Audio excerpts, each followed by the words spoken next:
Bonsoir et bienvenue dans le podcast Culture PSG du jeudi 29 janvier 2026. Nous sommes juste après le multiplex d'Europa League. On vous a laissé suivre ça. Je dois admettre, ça nous arrangeait aussi un peu de commencer aussi tard. Nous sommes au lendemain de PSG Newcastle. Ce sera évidemment le grand thème du soir. Match nul un partout des Parisiens. C'était donc la 8e et dernière journée de la phase de poule Ligue des Champions. On me dit sur live, bonsoir les barragistes. Effectivement, bonsoir les barragistes. Nous sommes pour l'instant barragistes et pas encore qualifiés. On verra la suite. On est trois pour revenir sur ce PSG Newcastle. Normalement, Blaise est là. Bonsoir Blaise. Bonsoir Philo, bonsoir à tous. Voilà. Et on retrouve Théo, qu'on n'avait pas eu depuis un certain temps. Bonsoir Théo. Bonsoir à tous. Voilà. Mathieu vous embrasse. Il a un peu eu le temps de regarder le match hier. Daryl est parti se chasser avec Zlatan. Tout va bien, ne vous inquiétez pas. Ils reviendront très prochainement. On me demande sur live, on préfère Monaco ou Karabakh. C'était notre débat de l'avant-podcast. Moi, je suis pour aller en Azerbaïdjan parce que ça, c'est un déplacement qui a du cachet. Aller à Monaco, bon, c'est aucun intérêt. Tu prends l'avion jusqu'à Nice, après tu prends le train. Bref, c'est nul. Enfin, c'est pas nul, mais bon, surtout aller à Monaco fin février, c'est pas génial. Bon, bref. On va revenir. On me dit non à Monaco. Bah écoutez, je suis bien d'accord. On me dit Karabakh évidemment. Bah oui, Karabakh c'est l'aventure. C'est la vraie aventure Karabakh. Mais pour l'instant on va parler PG Newcastle. Alors Newcastle c'est aussi l'aventure pour ceux qui veulent y aller, c'est un peu loin. Mais c'est vrai que pour l'instant je suis plus intéressé par le Super Bowl que par le déplacement à Karabakh ou à Monaco. Donc hier soir, match nul un partout. Ouverture du score de l'homme en photo, l'extraordinaire Vitinha à la 8e minute. Égalisation de Joe Willock à la 45e plus 2. Ce seront les deux seuls buts de la rencontre, puisque le PSG et Newcastle se sont quittés sur le score de 1 partout, exactement comme lors de du dernier affrontement entre les deux équipes qui a eu lieu 2 ans et quelques plus tôt. Daryl n'est pas là, je vais donc m'occuper du pouls du match. Alors c'est pas très compliqué, les 20 premières minutes, le PSG est excellentissime. C'est fluide, c'est offensif. Newcastle qui tente un coup tactique un peu bizarre, même s'il y avait une question de gestion des organismes de leur côté, se fait littéralement boire. Tu rates un penalty, mais tu marques quand même d'entrée. T'as des occasions, t'as la frappe de Gvara, t'en as une autre aussi. Et arrive le premier tournant du match, la blessure du malheureux Kvaratskhelia qui change la dynamique. En fait, il y a deux trucs. C'est de un, c'est vrai, ça change la dynamique. Et surtout, il y a un gros temps d'adaptation au fait que Agvara sort, donc Doué rentre. Le PSG peut pas jouer pareil avec Guevara qu'avec Doué. Et Newcastle se réorganise aussi un petit peu. Et on voit que le match, malgré tout, s'équilibre. Peu à peu, le match s'équilibre. Le PSG est toujours un petit peu au-dessus, je trouve, mais s'équilibre. Et finalement, le PSG rate une balle de contre avec cette action absolument lunaire où Vitinha la met dans les pieds de Dembélé qui était parti en sprint vers le but sans rien regarder. Alors je sais pas qui de Vitinha ou de Dembélé est en faute, mais l'action est ridicule. 30 secondes plus tard, faute de Warren. Newcastle qui gagne 7-8 mètres facile pour tirer le coup de pied arrêté. Et hop, un but un peu évitable, mais c'est comme ça. En seconde mi-temps, globalement, le PSG a pas très bien géré son affaire, je trouve. Newcastle est pas vraiment dominant, mais Newcastle fait planer le doute que les joueurs n'ont pas ressenti dans leur déclaration, ni Luis Enrique. Mais on sent quand même sur la fin de match que ça peut basculer, pas bousculer, en leur faveur. Et à la fin du match, t'as fait un partout. T'es un peu deg parce que t'as vraiment fait une très mauvaise seconde période. J'en parlais avec Omar qui me disait la deuxième mi-temps, elle est vraiment pas bonne. Vraiment, vraiment pas bonne. Newcastle fait rentrer des bons joueurs, que ce soit évidemment Anthony Gordon, entre autres, et Harvey Barnes. Bon, Harvey Barnes, ça a été moins bon, mais à la fin, tu t'en sors avec un partout. Tu peux gagner le match dans le premier quart d'heure et mettre le même tarif qu'à l'Atalanta, j'en suis absolument persuadé. Mais finalement, ce un partout, il n'est pas totalement illogique parce que tu as laissé passer ta chance. T'as pas fait grand chose en seconde période. T'as un petit temps fort autour de la 65e. T'as des petits temps forts parisiens de 5 minutes. Mais à la fin, comme on dit sur live, on peut totalement perdre le match, oui, parce que Newcastle est quand même une équipe avec de la qualité offensive. Ils ont fait rentrer Anthony Gordon, il est titulaire en équipe d'Angleterre quand même. Harvey Barnes, c'est un joueur confirmé. Johan Wissa, c'est un joueur qui a été transféré 70 millions d'euros l'été dernier. Qui c'est qu'ils ont fait rentrer encore? Il y avait d'autres là qui étaient. Enfin, ils ont fait rentrer globalement que des internationaux, donc c'est un effectif de qualité. Surtout, ils ont fait rentrer des habituels titulaires qui étaient épuisés par le match contre Aston Villa de dimanche précédent, donc.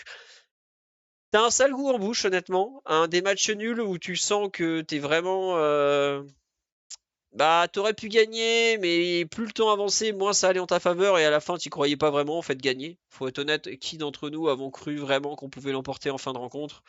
Moi, j'espérais juste qu'on se prenne pas le but du 2-1 qui nous aurait vraiment fait reculer au classement, et là, tu te prends un barrage beaucoup plus compliqué. La deuxième mi-temps est pas rassurante, je sais pas.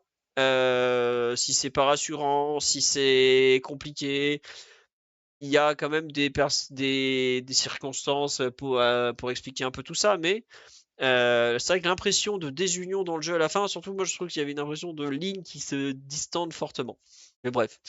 Voilà un peu mon pouls du match, pas forcément très positif, même si je pense que si je revois la première mi-temps, je me dirais probablement qu'il y a quand même pas mal de qualité. Honnêtement, le scénario du match et surtout le fait que la deuxième mi-temps soit beaucoup moins bonne que la première euh, a un vrai impact sur la façon dont on lit dont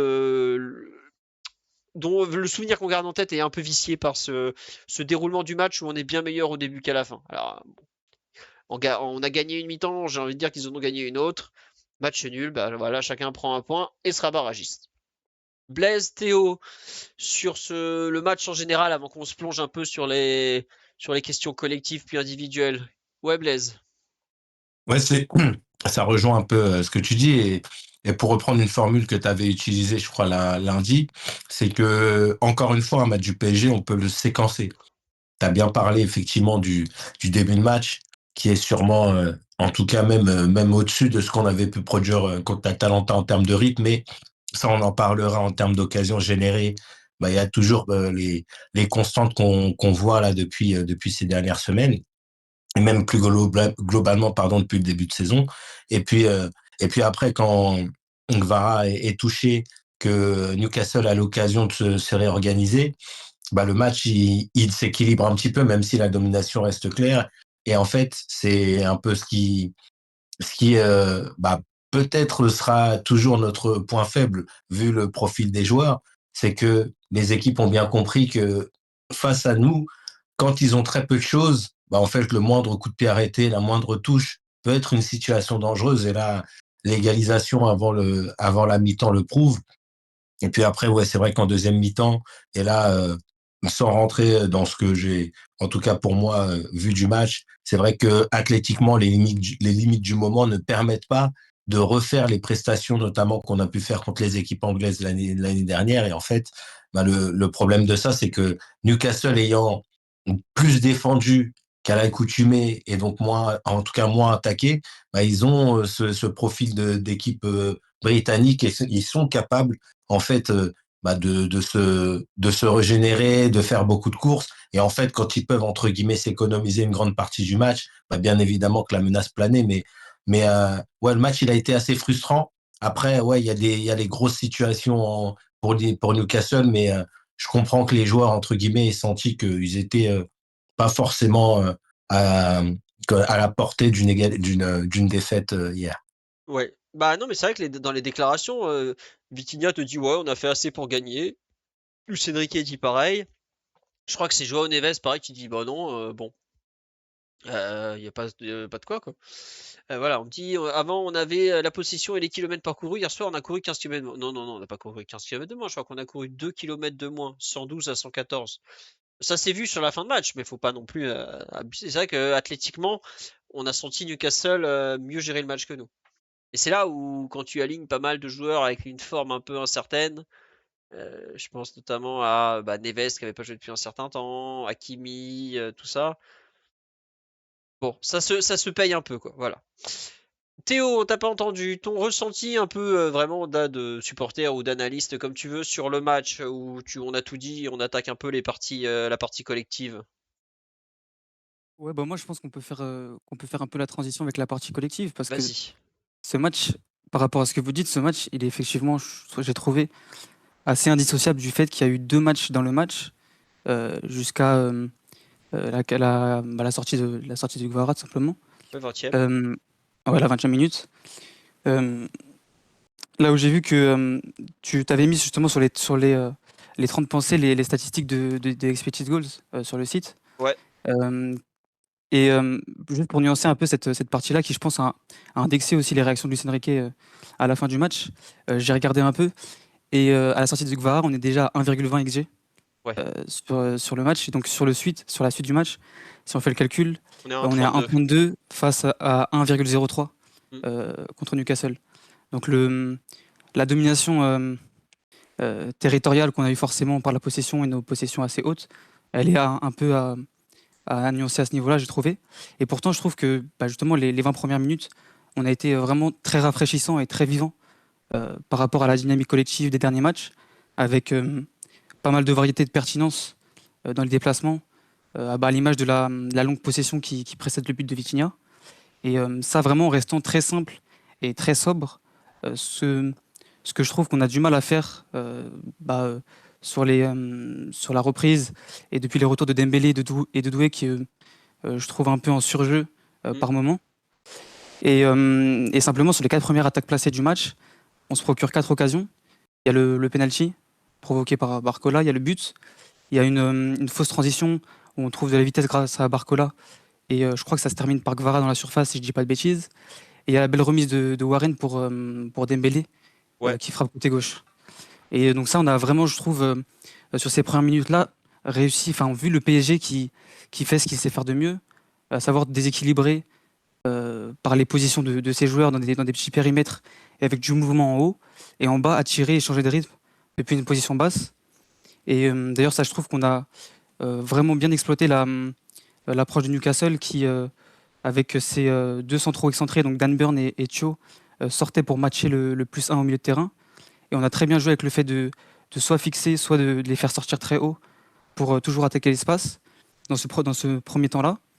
Et en fait, à partir du moment, alors je ne sais pas si ça arrive en même temps que la sortie de Gvara ou un peu après, à partir du moment où Newcastle a abandonné l'idée de nous presser et de défendre Ouais. très activement, le match a vraiment basculé dans l'autre sens, parce qu'ils ont très bien défendu les possessions longues dans le camp adverse déjà, où on a été assez peu inspiré. Et ensuite même, je trouve qu'on les a même trouvés avec plus d'énergie, eux, lorsqu'ils récupèrent le ballon pour attaquer rapidement. C'est là, tu vois, je trouve que le temps faible après la sortie de Gvara, t'as l'impression que les joueurs, enfin, je sais pas ce que si tu le ressens aussi après l'avoir revu le match, t'as l'impression que côté parisien, ils ont pris un coup sur la tête en mode bah ça y est, les blessures ça recommence, on repère Gvara comme on a perdu Ashraf pendant 3 mois, tu vois Gvara qui est en pleurs, qui a vraiment l'air de souffrir énormément. C'est pour ça cet après-midi quand ils sortent, bah en fait il a 8 à 10 jours, je suis genre attends. Hier le mec, t'as l'impression qu'on lui coupait la jambe, mais bon, bref. Et t'as une bascule un peu mentale et tactique qui se fait à ce moment-là, parce que clairement, pendant que le PSG était en train de soigner Gvara, et c'est normal, tu voyais Eddie Howe en train de donner les consignes, de dire, comme tu dis, on arrête le pressing qui nous met dans la soupe à chaque fois, avec Dan Burn qui se retrouve au niveau de Neves ou de Vitinha. T'es là, genre, qu'est-ce qu'il fout là, Dan Burn? En plus, il a pas joué depuis je sais pas combien de mois, un mois et demi, je crois. Il va être cramé à faire des allers-retours comme ça avec la défense en 20 minutes. Et non, non, je sais pas ce que t'en penses et je veux bien votre avis à tous. Je trouve que Eddie Howe a bien mieux lu le match dans le match que Luis Enrique. Là où Luis Enrique est souvent très fort à la mi-temps, notamment pour réajuster en cours de match, tout ça. Eh bien là, je trouve que Eddie Howe a bien mieux lu le match, il a mieux géré ses changements, il a mieux géré le plan tactique et tout ça. Donc, félicitations à lui. On l'avait dit que c'était un très bon entraîneur, mais je pense qu'il a encore montré. Oui, Blaise.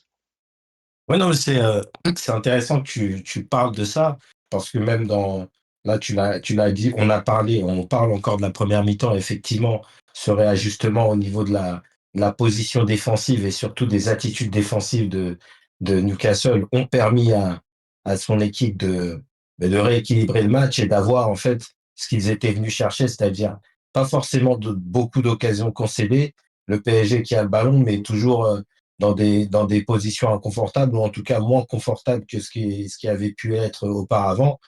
Et surtout, en fait, pour eux, l'opportunité en fait de rentrer dans le camp, d'avoir quand même des petits temps de possession et puis de marquer comme ils ont pu le faire. Donc sur ça, c'est intéressant que tu démarres par là.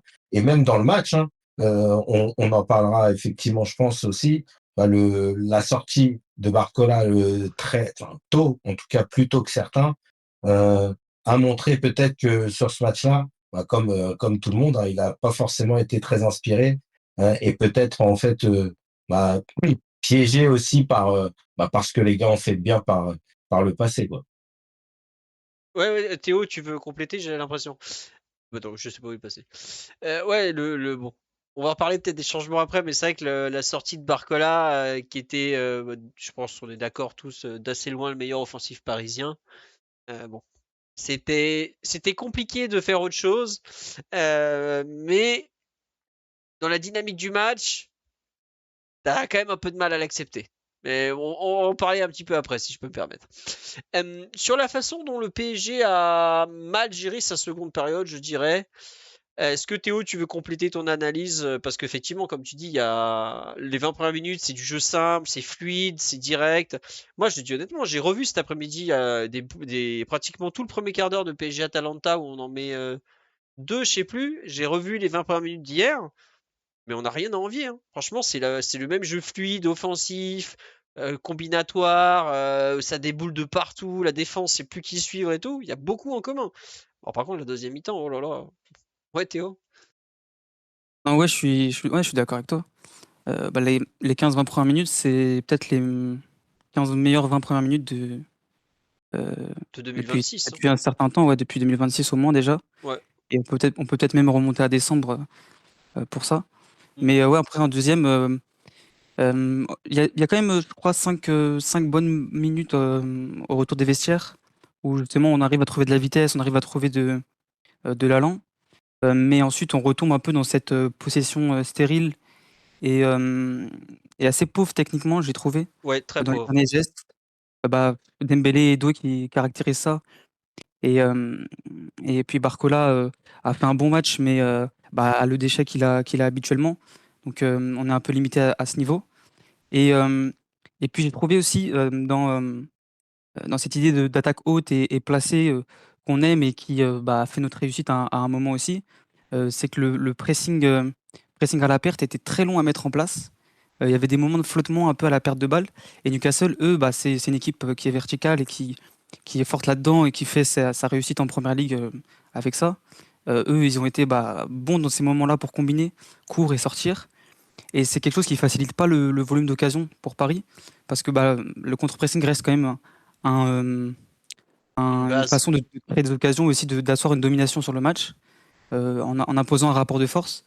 Et bah, quand tu as à la fois cette idée dans la tête de l'adversaire, qui est que bah, quand elle va récupérer le ballon, elle va pouvoir se créer des occasions. Et toi, tu baisses un peu ce volume de possession et de fatigue aussi chez l'adversaire en rendant vains ses efforts. Tu baisses aussi un peu ta productivité et ta capacité à te créer des tirs dangereux, quoi. Ouais, non, c'est sûr. Et puis, bah, tu vois, sur live, on me dit même qu'on a eu une possession défensive. Je sais pas si on a eu une possession défensive en seconde période, mais clairement, on n'avait pas le jus, la fraîcheur pour proposer, par exemple, toutes les courses, toutes les accélérations qu'on a proposées en début de rencontre. Et c'est Ah peut-être bah, là où. Oui, pardon, vas-y. on était cuits, hein. Ah ouais, ouais, on était Ouais. carbo, hein. Bah, même tu vois en première, bah, après justement sur le temps faible de fin de mi-temps, au Newcastle bah, finit par marquer. Mm. On a une récupération où on trouve, je sais plus si c'est une récupération ou une attaque placée. En tout cas, on trouve Hakimi avec de l'espace sur 40 mètres et personne n'envoie de course, quoi. Ouais, Et en je fait, vois ce que tu veux dire, ouais. ouais, et en fait, je sais pas, tu vois, j'ai l'impression que les joueurs sont très fatigués physiquement et il y a un déficit d'intensité qui est criant sur ce match-là face à Newcastle. Ah, bah, c'est Newcastle équipe. En plus, c'est Newcastle a fait un pari au coup d'envoi. Ça n'a pas du tout été analysé côté médias français, c'est que ils ont fini contre Aston Villa le dimanche dernier vraiment fatigués. Fatigués. Et ils ont changé bah, ouais, la moitié de l'équipe, quoi, pratiquement. Les deux ailiers devant, bah, les trois mecs de devant ont changé. Ramsey était rentré en jeu, il a changé aussi. Willock, personne s'attendait à le voir, il est titulaire. Qui c'est qui est rentré encore? Dadburn est rentré, donc il a changé une moitié d'équipe au final, dont le cœur du jeu et l'attaque, pour amener du sang frais, quoi.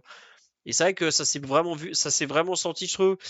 Bah, ils sont comme nous, hein, entre la 60e et la 70e, ils sont pas loin de la rupture. Parce que je regardais là, le live que je faisais hier, là, donc pendant la rencontre, hein, d'où le nom. Et on a un gros temps fort entre la 60e et la 70e. Avec des frappes de Dembélé, de Vitinha, de Hakimi, de tout ça. Et à ce moment-là, comme il s'appelle, Eddie Howe, fait un très bon coaching, il dit bon allez, on arrête, on va faire rentrer du sang frais, et il fait rentrer Anthony Gordon, il fait rentrer Harvey Barnes, et ça inverse quand même pas mal le rapport de force. Après, il fait pas rentrer Guimarães parce qu'il n'était pas en état, mais il arrive à inverser le rapport de force et à donner du sang frais, surtout à empêcher le PSG de tenir très haut le ballon et de les user vraiment, vraiment, quoi. Il s'avère qu'on n'arrivait plus à user grand chose et que peut-être que nous on a un peu trop tardé, que les entrants n'ont pas été très très bons non plus, parce que bah, t'as pas réussi à emballer la fin de match, quoi. Bon, un peu dommage. Sur le match en général, Blaise ou Théo, est-ce que des choses à rajouter, j'imagine? Blaise, non, ouais, Blaise. Si, si, évidemment. Parce que dans le déroulé du match, effectivement, au global, on est bien d'accord sur ce qu'on a pu penser des moments de ce match et un peu la division qu'on peut en faire. Après, dans ce qui a, entre guillemets, bien fonctionné ou pas, bah, je trouve que, en fait, là, et on l'a évoqué déjà, en fait, il y a quand même dans cette équipe, et notamment au moment où ça allait pas forcément, parce qu'il y a, dans le manque d'intensité peut-être avec ballon, il y a quand même peut-être le sentiment que dans la confiance des joueurs et même au-delà, il y a des choses qui ne vont pas. Et tu as évoqué tout à l'heure l'action de fin de mi-temps un peu particulière avec Vitinha qui donne, Dembélé qui court et aucun des joueurs qui a le ballon. Bah, au gré de, vous l'avez un peu évoqué, mais au gré de la deuxième mi-temps, moi, ce que j'ai trouvé, c'était des incompréhensions vraiment grandes entre les joueurs. Et en fait, c'est notamment ça qui crée les imprécisions parce que il y avait des déplacements qui n'étaient qui étaient faits ou qui n'étaient pas faits, mais en tout cas des ballons qui étaient donnés au moment où on n'en avait pas. Je trouve que parfois dans la conservation trop longue du ballon, notamment Désiré Doué, en fait, il y a un manque de compréhension peut-être des déplacements des coéquipiers et des adversaires. Et ça, je trouve que un peu dans le récit de cette saison, en fait, bah là, j'ai parlé de Doué, mais je vais quand même beaucoup cibler les joueurs offensifs. Il y a un vrai déficit, en fait, en termes de complicité. Ce qu'on avait la saison dernière et ce que, au-delà des formes des joueurs, je trouvais que c'était vraiment naturel pour eux de jouer ensemble. Et là, vraiment, je retrouve pas ça, même si on sent que ça, qui tente. On a vu sur l'action du penalty, Barcola, sur une action qu'ils ont l'habitude de faire, essayer de trouver Dembélé, mais à part par de très rares moments, je trouve que on a perdu en termes de complicité offensive et même dans le jeu pour certains joueurs. C'est possible, ouais. Et tu vois, tu parles de complicité, tout ça, mais je suis d'accord. Mais pour moi, tu as quand même un vrai souci, c'est le déchet technique, quoi. En fait, il y a un moment, à ce niveau-là, tu es en Ligue des Champions, en face, il n'y a que des internationaux. Tu peux pas avoir un déchet technique pareil, quoi. Dembélé qui marche sur le ballon, Doué, pareil, à un moment, il oublie à moitié la balle. Et en fait, je trouve que ce déchet technique crée de la désynchronisation entre les joueurs, en fait. Je sais pas si vous voyez ce que je veux dire, c'est que bah, comme le contrôle est pas bon, tu ton ton partenaire s'attend à un timing que tu peux pas respecter parce que t'es pas dedans, et ça s'enchaîne en fait. Et on parle de suffisance. Je sais pas si la suffisance c'est peut-être de la fatigue aussi, c'est peut-être un manque de confiance. Enfin, il y a plein de choses quand même. Mais il y a un moment, voilà, le contrôle de Dembélé dans la surface sur la passe de Doué par exemple, où il marche sur le ballon alors qu'on a une super occasion d'aller mettre un deuxième but. Mais il n'y a pas que lui, hein, il y a eu d'autres qui les.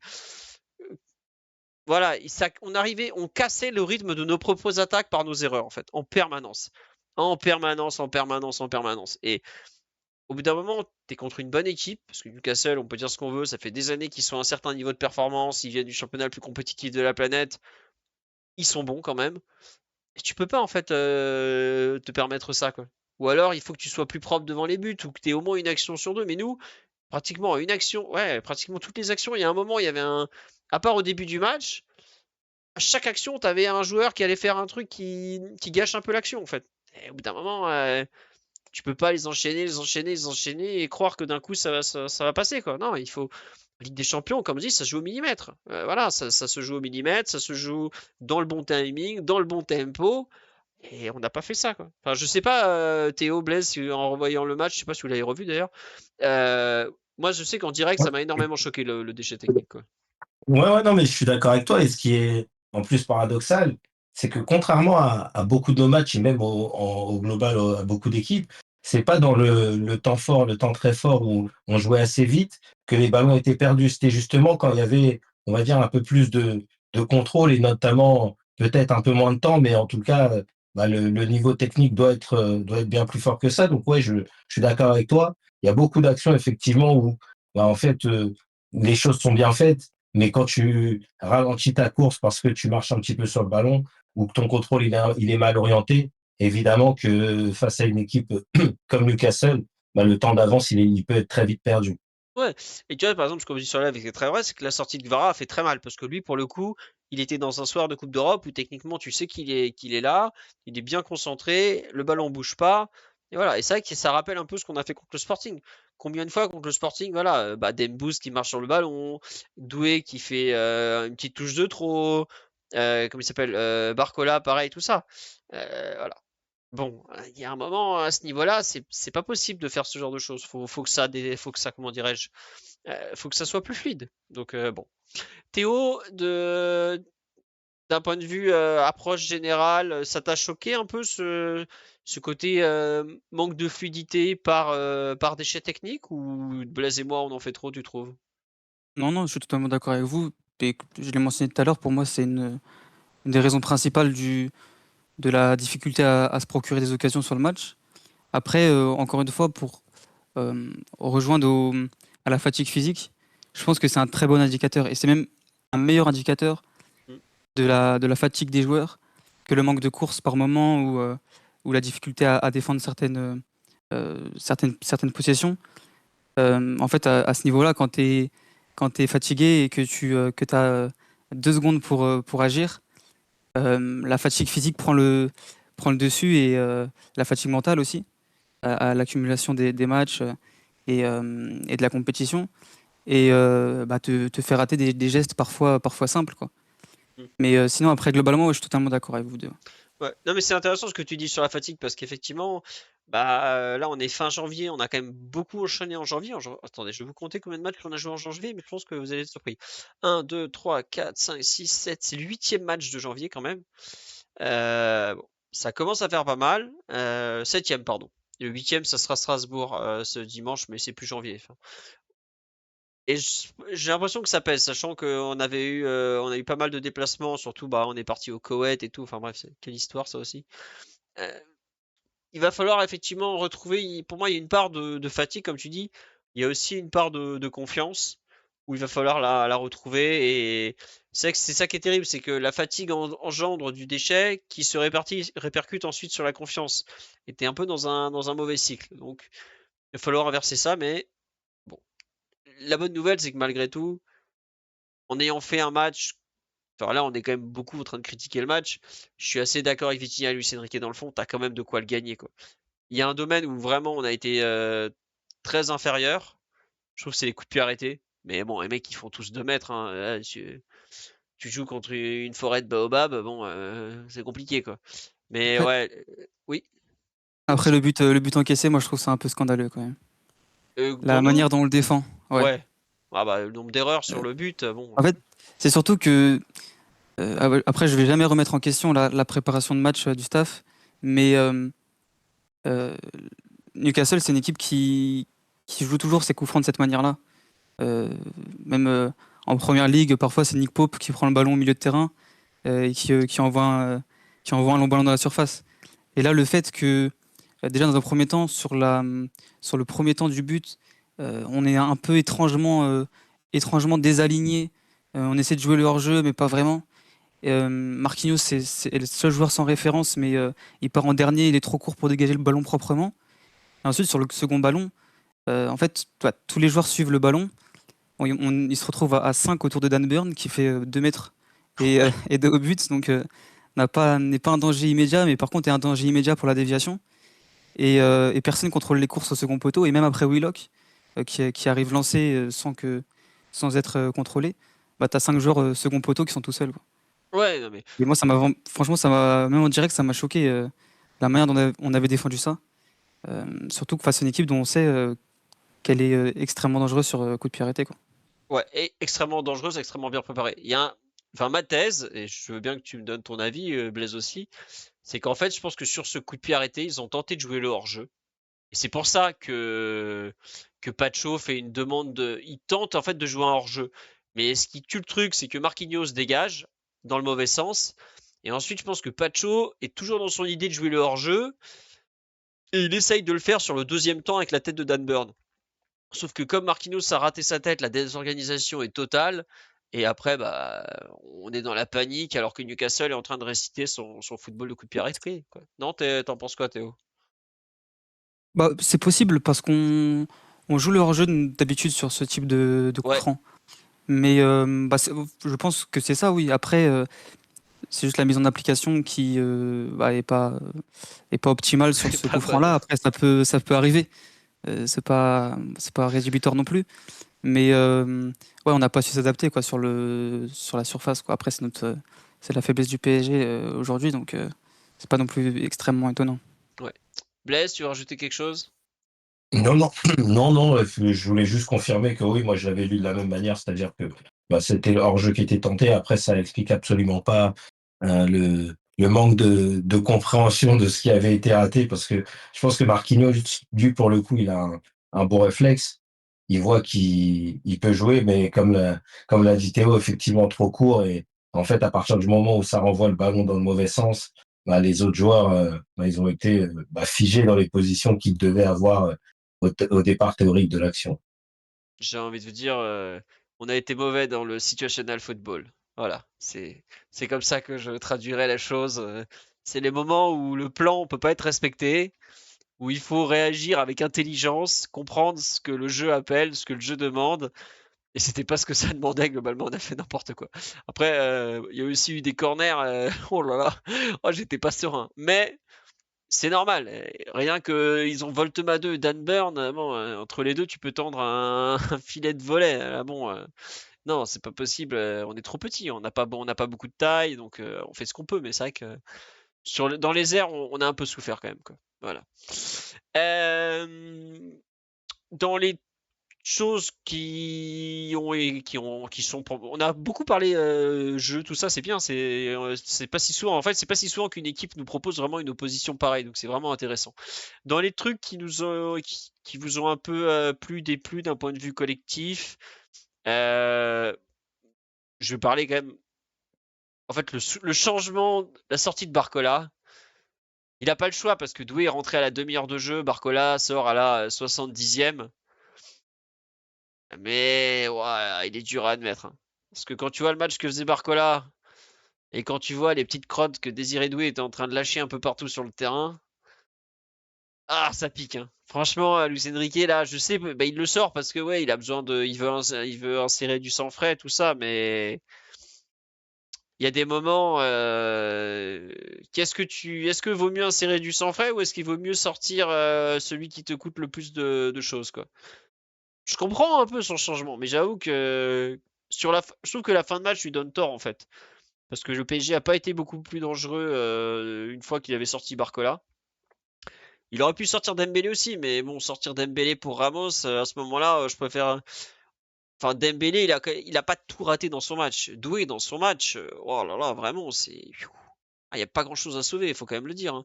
Dembélé, il y a des moments, il arrivait à combiner, à faire jouer un peu Vitinha, à faire jouer un peu Hakimi, tout ça. Donc, ça aurait été très très dur pour Désiré Doué de se faire sortir. Et il y a un moment, peut-être qu'il le mérite aussi, quoi. Oui, Blaise? Ouais, déjà, bah, Doué n'est pas Mayulu. Je pense que Mayulu, bah, je crois que c'était cette saison, oui, il avait ressorti Ouais. après être rentré dans un match. Ouais. Donc, donc Doué n'est pas Mayulu. Mm. Et oui, au-delà de ça, effectivement, le remplacement, en tout cas la sortie de Barcola à ce moment du match, parce que il avait fait passer à droite en plus à ce moment-là. Je ne sais pas si ça préparait quelque chose, ou en tout cas ça voulait montrer, ou en tout cas tenter quelque chose qui n'avait pas été réussi, mais en tous les cas, dans ce match-là, je pense que la sortie de Barcola, et on peut le dire, en plus de ma part, c'est encore plus simple parce que j'ai plusieurs fois prouvé que Dembélé, c'était un joueur que j'affectionnais particulièrement, mais oui, sa sortie peut-être aurait été plus justifié. Après, je te rejoins. En fait, même au-delà de la sortie de Barcola, c'est peut-être le choix de Ramos. Après, là aussi, et c'est ce que je pense, hein, très clairement, parce que ces joueurs-là et cet entraîneur-là ont vécu des choses et vivent des choses. Bah, là, peut-être que Ramos, il est entre guillemets impliqué dans un match important, alors qu'à d'autres moments, il l'aurait pas fait parce qu'ils ont vécu ça. Mais ouais, faut aussi prendre des décisions et parfois, bah, peut-être que l'entrant Ramos n'aurait pas dû être joué à ce moment-là, quoi. Ouais, non, c'est sûr que l'entrée de Ramos, est-ce que c'est le meilleur profil à faire rentrer? Je comprends que Luis Enrique se dit, bon, on va tenter de mettre un peu de présence dans la surface, tout ça, mais bon, est-ce qu'il est invité dans ce genre de match? Je sais pas, et on aura toujours la question qui se pose avec Ramos. Tu le sais très bien, quand tu le fais rentrer en jeu, il y a toujours un côté tout ou rien, quoi. Tout, c'est quand il marque, et malheureusement, rien, c'est souvent quand il marque pas, quoi. C'est pas celui qui va te. C'est rare qu'il fasse des passes décisives ou des actions particulièrement inspirées. Bon, c'est comme ça. Théo, le coaching de Luis Enrique, tu le comprends aussi un peu comme ça, par rapport au fait que Doué était rentré, que c'est compliqué de le faire ressortir, non? Ouais, je pense aussi, ouais. Ouais, mais Je bon, pense, je vois pas d'autres il n'y a pas d'explication. explications. Ouais. Non, c'est vrai qu'on me dit sur live que Barcola avait l'air fatigué. Oh, mais il avait quand même l'air aussi un peu déçu de sortir. Voilà. Donc, bon. Sur les choix de Luis Enrique, des choses qu'on a pu faire, on n'a pas coup de pied arrêté. Ah, il faut qu'on parle d'un moment pénible du match. Le Paris Saint-Germain, messieurs, n'a pas de tireur de penalty. Et ça commence à être problématique. Qu'est-ce qu'on peut faire avec les penalties? Parce Le que PSG en a un, Philo, à Nuno Mendes, mais sauf que il est cantonné à être le cinquième tireur ou le tireur décisif. Alors qu'au final, il les met tous, donc peut-être que c'est lui qui devrait être essayé, hein. Bah, Désiré Doué, sinon, mais il n'était pas sur le terrain. Oula! Ouais, non, Ouais, mais il était pas Ouais, je sais pas, Désiré. Mais Duno, on me dit Hakimi sinon. Ah non, non, Hakimi. Pour ceux qui ont un peu suivi le football africain, je suis pas sûr que ça soit une bonne idée, quoi. Mais non, non, ouais, on me dit Vitinha, les derniers, c'est. Moi, je continue de penser que Vitinha devrait les tirer, mais je comprends qu'il donne le ballon à Dembélé, mais bon, le penalty n'était pas très bien tiré, je trouve quand même. Enfin, le placement, bon, est pas fou, ça manque un peu de puissance. Même sa course, elle est un peu moins trompeuse quand il part du pied gauche. Là, il a un peu moins fait son arrondi. Donc, ouais, il avait, je pense, pas forcément la confiance totale. Hmm. Ouais, voilà. Donc, euh, je sais, honnêtement, j'ai l'impression qu'on s'est créé un problème à changer de tireur au moindre raté. Et qu'aujourd'hui, je sais pas trop comment on va s'en sortir. Est-ce que c'est Dembélé qui demande le ballon? Je sais pas. Globalement, Luis Enrique Il se avait parle dit. avec Hakimi. En fait, je pense que c'était prévu, hein, Ouais, c'est ça, hein. généralement, en ce moment, il y a un joueur qui garde le ballon et celui qui tire, il vient au dernier moment. Mais je sais que ça a parlé, enfin, j'ai vu que ça avait parlé avec Hakimi. Peut-être qu'Hakimi a voulu le tirer, mais ça n'a pas duré très longtemps. Donc, je pense que c'était Dembélé qui était prévu en tous les cas. Ouais, non, je pense aussi que Dembélé était prévu. Je sais plus, il n'y avait pas eu un moment où. Mais si, c'était après le premier match de 2024-2025, quand il y a Kolo Muani, Dembélé et qui c'est qui se fait arracher le ballon des mains à moitié? Je me souviens plus si c'est pas Vitinha C'est le au tir. Havre. Ouais, au Havre, où Luis Enrique a dit non, mais c'est la dernière fois que ça se passe comme ça. C'est moi qui dis qu'il tire et c'est lui qui tire, sinon il joue pas, quoi. Donc voilà. Bon, il s'avère que je pense que c'était donc, comment il s'appelle, Dembélé qui était préposé au penalty. Théo, ce souci des tireurs de penalty, qu'est-ce que tu en penses? Est-ce qu'il y a une solution facile? Est-ce que le PSG s'est mis tout seul dans la merde parce que bah, aujourd'hui on n'a plus aucun tireur en confiance? Je veux bien ton avis là-dessus. Non, bah, je vais encore une fois vous rejoindre. Il y a pas, ouais, bah, à part Nuno Mendes, qui est le seul, je pense, très bon tireur, et les autres étaient des très bons tireurs, qu'on n'a pas essayé. Après, Vitinha peut me sembler aussi une solution à court terme, puisque on l'avait, si je dis pas de bêtises, on lui avait enlevé les pénaltys parce qu'il en avait raté quelques-uns, mais parce qu'il tirait avec la technique de regarder le gardien et d'essayer de le prendre à contre-pied. Et là, sur les séances de pénalty contre Flamengo et contre l'OM, je sais pas si Il avait tiré les 2 fois, mais au moins une des 2 fois, il avait tiré en force. Ouais. Et donc ça, je pense, et en fait, même si on regarde aussi au niveau européen, les meilleurs tireurs de penalty aujourd'hui, Harry Kane par exemple, Lewandowski aussi, c'est des tireurs qui arrivent à varier un peu entre les deux en fonction du profil du gardien. Et si Paris était tenté de procéder comme ça en travaillant sur le gardien adverse, ça pourrait être une solution avec donc Vitinha qui varie un peu entre les deux, tirer en force, enfin choisir un côté et frapper en force et bien viser, ou essayer de s'adapter au gardien adverse si le gardien a tendance à partir un peu trop tôt. Ouais. Non, mais t'as raison, hein. Moi, c'est pour ça que je pense que Vitinha est peut-être plus à même de masquer ses intentions, pardon, que Dembélé. Dembélé est probablement le meilleur feinteur dans le jeu, mais dans sa technique de frappe, j'ai l'impression qu'il est pas aussi fort en fait. Donc bon. Euh, À voir la suite, mais j'avoue que j'ai hâte. Je me demandais qui allait tirer le premier penalty qu'on allait récupérer dans le jeu. Donc il s'avère que c'est Dembélé qui l'a tiré. Je suis pas sûr euh, qu'il tire le prochain, honnêtement. On verra. Mais j'avoue que c'est quand même c'est un vrai problème, quoi. Et depuis le début de l'RQSI, globalement, on avait des tireurs assez identifiés, assez fiables. Bon, on s'est quand même créé un petit penalty gate entre Cavani et Neymar, parce que sinon ça serait pas drôle.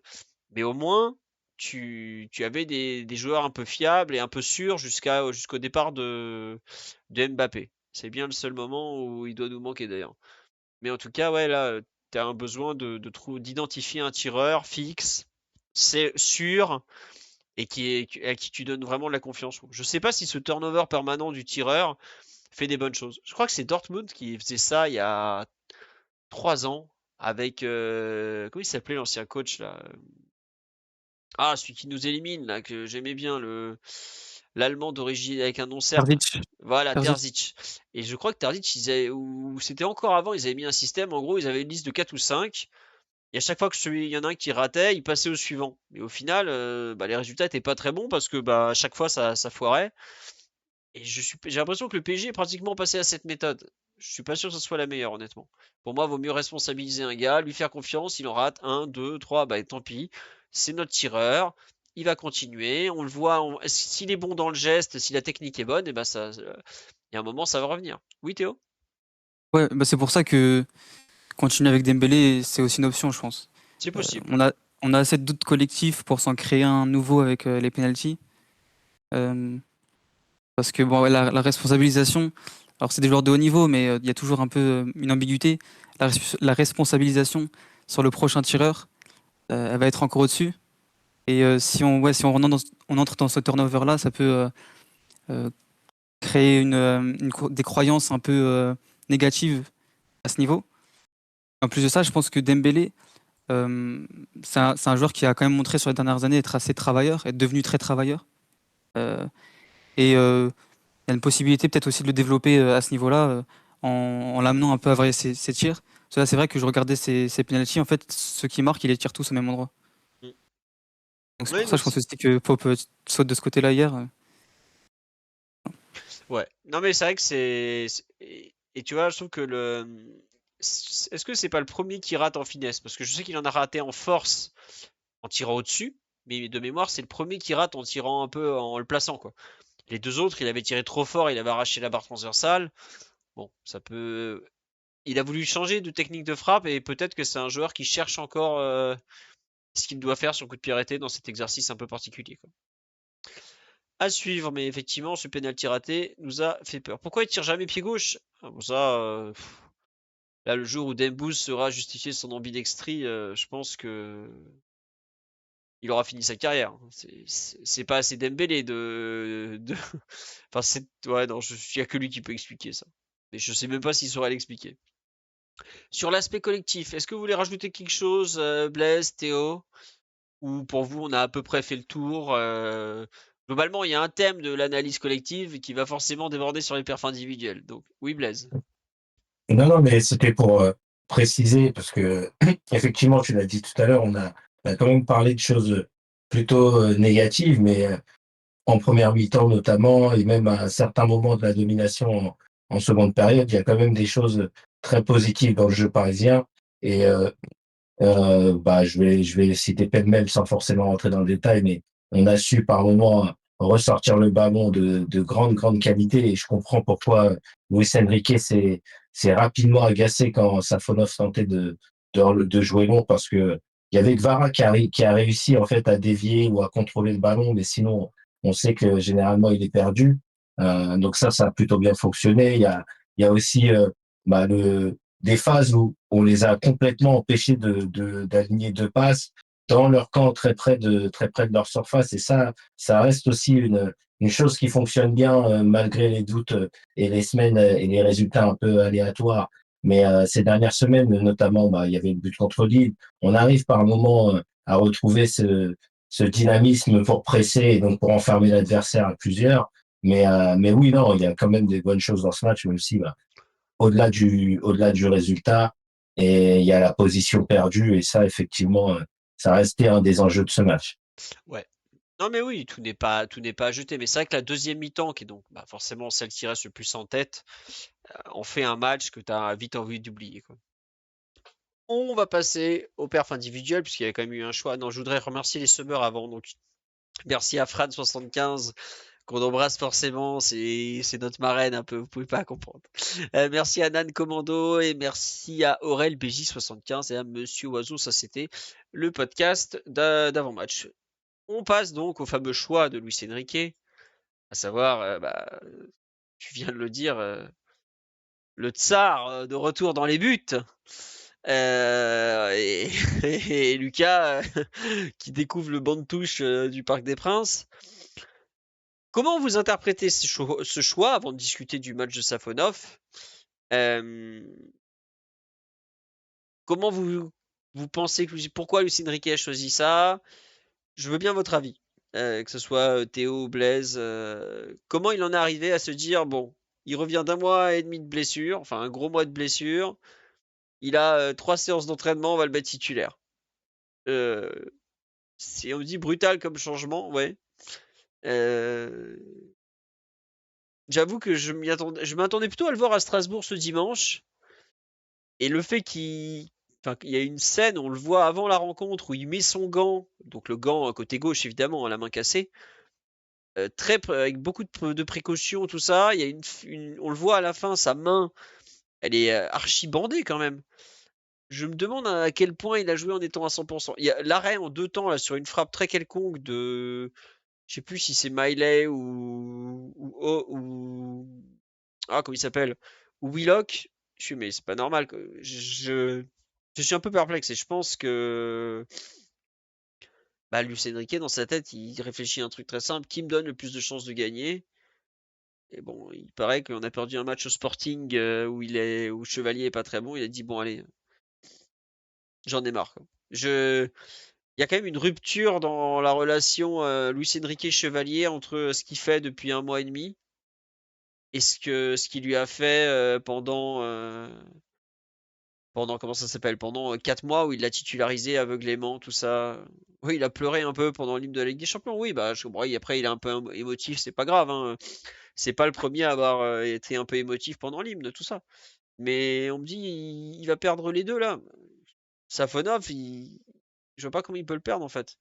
Il sait que c'est la chance de sa vie, il l'a loupé l'année dernière, là il va peut-être pouvoir la reprendre. Bon, c'est pas. Pour lui, je pense que dans tous les cas, il sait qu'au pire, il reviendra numéro 2. C'était son statut au coup d'envoi de la saison. Donc il n'a pas grand-chose à perdre. Et pour Chevalier, c'est peut-être plus compliqué. Mais ouais, Blaise, Théo, comment vous interprétez cette titularisation de Chevalier? Oui, Mike Maignan a prolongé. Voilà. Bon, aucun des deux n'a l'air d'être très inspiré. Oui, Théo, vas-y. Ah bah. Non, je pense qu'il y a forcément une volonté de bousculer Chevalier d'une manière ou d'une autre. Après, sur l'approche, je pense que le futur va nous en dire un peu plus. Effectivement, il avait l'air un peu juste pour. Je crois qu'il était un peu juste pour ce week-end. Et ensuite, à voir si ça va être une alternance. Enfin, Luis Enrique est ouvert à une autre alternance entre les deux gardiens pour montrer à Chevalier que Safonov tape à la porte, ou si tout simplement il décide d'installer définitivement Safonov numéro 1, et ça, je pense qu'on le verra sur les prochains matchs, quoi, en fonction des choix Après, à venir. lui, hier, après le match, il a dit qu'une alternance de gardiens, ça lui faisait pas peur, hein. Il est eu... C'est un truc qu'il refusait totalement jusque-là, enfin jusqu'à novembre 2025. Là maintenant, il n'hésite pas à dire ouais, pourquoi pas, quoi. On me dit d'après Bruno Salomon, Safonov avait fait qu'1 heure d'entraînement sans attel. Ouais, bah écoutez, on va voir ce que ça va donner. On va voir dimanche déjà quel sera le gardien, mais j'avoue que je suis un peu perplexe. Oui, Blaise.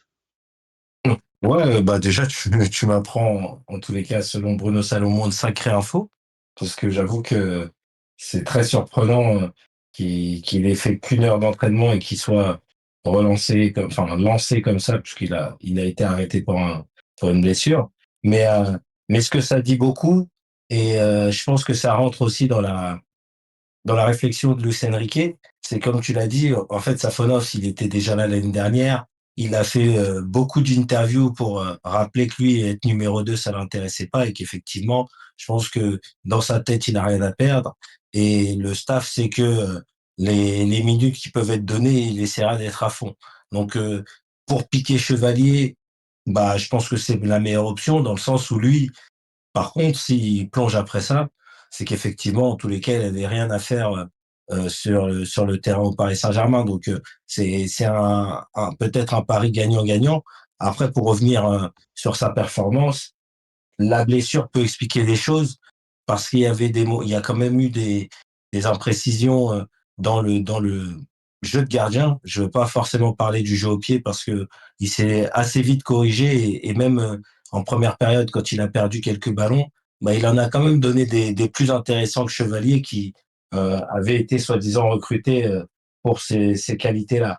Mais ouais, il y avait quand même des moments où je pense que bah, il était un peu diminué, moins en forme que avant sa blessure, parce que il y a deux, trois ballons au second poteau où notamment on en a parlé assez peu parce qu'il n'a pas touché le ballon, mais il y a un centre en seconde période où il sort et il est très très loin du ballon et en fait bah, c'est un ballon très dangereux parce que derrière il y avait un joueur de Newcastle qui je pense était persuadé qu'il l'aurait donc il s'est pas pleinement engagé mais ça aurait pu donner un but.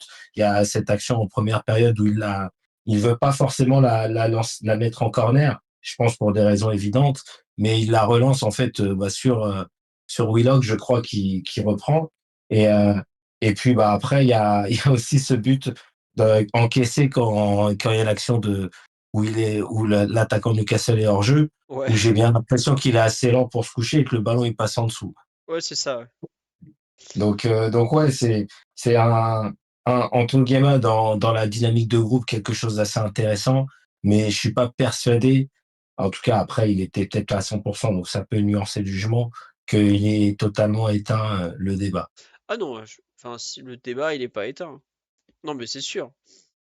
Après, j'ai envie de te dire, vu les matchs que Chevalier a fait jusque-là, même si tu fais un match moyen, t'es toujours dans la compétition, hein, parce que il y a quand même eu beaucoup d'erreurs, de matchs pas fous, donc on va voir la suite. Mais je me demande vraiment si on va pas basculer sur vraiment l'alternance, bah, un match chacun, et puis bah arrive la Ligue des Champions, celui qui a été le meilleur sur le match précédent va jouer, quoi.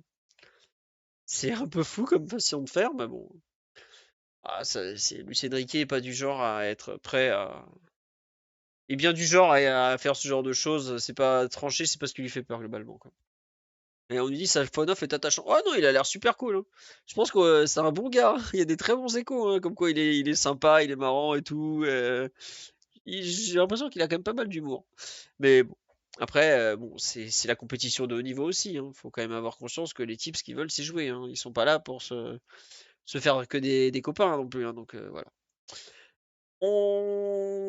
Théo, tu veux rajouter un truc sur le match de Safonov ou sur le choix en général, d'ailleurs, parce que tu en as pas parlé.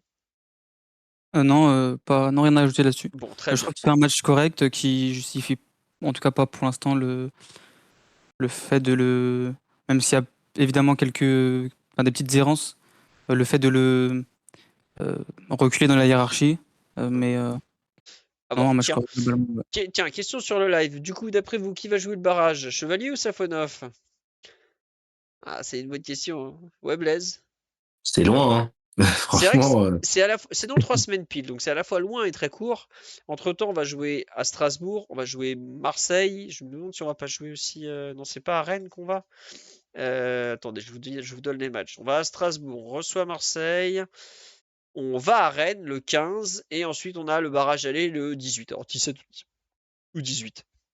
Pour moi, si un des deux joue au moins 2 des 3 matchs, c'est lui le titulaire, quoi. Donc, mais c'est vrai que déjà, on va jouer. Bon, on a 3 matchs compliqués quand même. À Strasbourg, à Rennes et contre Marseille, c'est pas des matchs faciles. On va voir ce qu'on va pouvoir faire, et puis bah ensuite on tranchera, quoi. Mais à cet instant, je dirais que Safonov va jouer. Euh, ouais, c'est ça que j'allais dire après, parce que même moi, dans l'ensemble, je suis un peu moins, je pense un peu moins comme toi. Je pense que il y a pas forcément une alternance. J'ai envie de croire que c'est un choix, en fait. Il a son numéro 1, enfin, en tout cas pour le moment, et que Safonov, il a logiquement, entre guillemets, repris sa place. Donc, ouais, je pense que Safonov, en tout cas, pour moi, il jouera. ouais, on verra. Écoutez, c'est dans 3 semaines, et puis il y a des matchs importants. Déjà, on verra. Pour moi, avant de parler du barrage, dimanche à Strasbourg, parce que Luis Enrique est quand même un entraîneur qui a beaucoup de comment dire, de respect pour le Strasbourg, qui a souvent dit ouais, j'aurais bien aimé les jouer tout le temps à 100% parce que c'est une belle équipe. Donc, on va voir ce qu'il va en décider. En défense, est-ce que vous voulez parler de Ashraf? Est-ce que vous voulez parler de Marquinhos, de Pacho, de Nuno? Qui veut commencer et pour parler de qui? Alors là, vous voyez, il n'y en a pas un qui se bat pour discuter. Eh bien, oui, Théo, Mais non, mais vas-y. c'est parce que Vas-y, moi, fais parler le vas-y. petit Théo là. Tu parles Ouais, tout le c'est ça que temps, j'allais dire. Blaise. Allez, mon Théo, vas-y. Non, bah, on peut commencer par le positif. Bah, Pacho Et je donc. pense, ouais, le meilleur parisien, sûrement, Ah bah sur la oui. rencontre. Bah ouais, il a été impérial face à, je pense, un des meilleurs joueurs, une des meilleures pointes d'appui et de déviation du monde, qui est Voltema 2, Mm. que ça soit au sol ou même dans les airs, malgré le fait qu'il soit un peu plus petit que lui. Il a même fallu que Voltema 2 décroche un peu de temps en temps à l'aile pour créer du danger et apporter sa qualité parce que bah, dans l'axe, Pacho était là. Ouais, Et ouais, une grosse présence aérienne dans la surface. J'ai regardé tout à l'heure, il termine avec 9 dégagements, c'est dont énorme. 7 dans la surface. Ouais. Et donc ouais, ça, là-dessus, il a fait énormément de bien. On le disait, qu'on manquait un peu de taille et de présence aérienne dans la surface. Bah, lui en a apporté. Et puis même, il a aussi fait du bien au pressing, parce qu'on avait un peu de mal à être impactant très haut. Et Newcastle arrivait à trouver des ballons à l'intérieur. Et lui, il a été très inspiré dans ses angles d'attaque, dans ses interceptions sur le premier contact. Et il a permis quelques interceptions à ce niveau-là. Et puis avec ballon, même si je l'ai trouvé peut-être un peu neutre en haut, et parfois, mais ça c'est son profil, j'aimerais de lui qu'il soit un peu plus protagoniste sur la circulation de balles et qu'il amène parfois des passes un peu plus verticales qui viennent casser cette circulation euh, horizontale. En fait, en bas et à la récupération, il a été vertical au possible Ouais. et il a mis quelques très bons ballons vers l'avant. Il y a il y a une récupération en deuxième où il intercepte et il passe vers l'avant en même temps à Vitinha et ça amène une bonne situation. C'est lui qui lance Barcola sur l'action où Barcola dribble pas mal et tire au-dessus à la fin. Je sais pas si vous voyez de quelle action je parle. Vers la 65e, tout ça. C'est Ouais. Pacho qui le lance direct. Pareil. Super passe aussi d'ailleurs.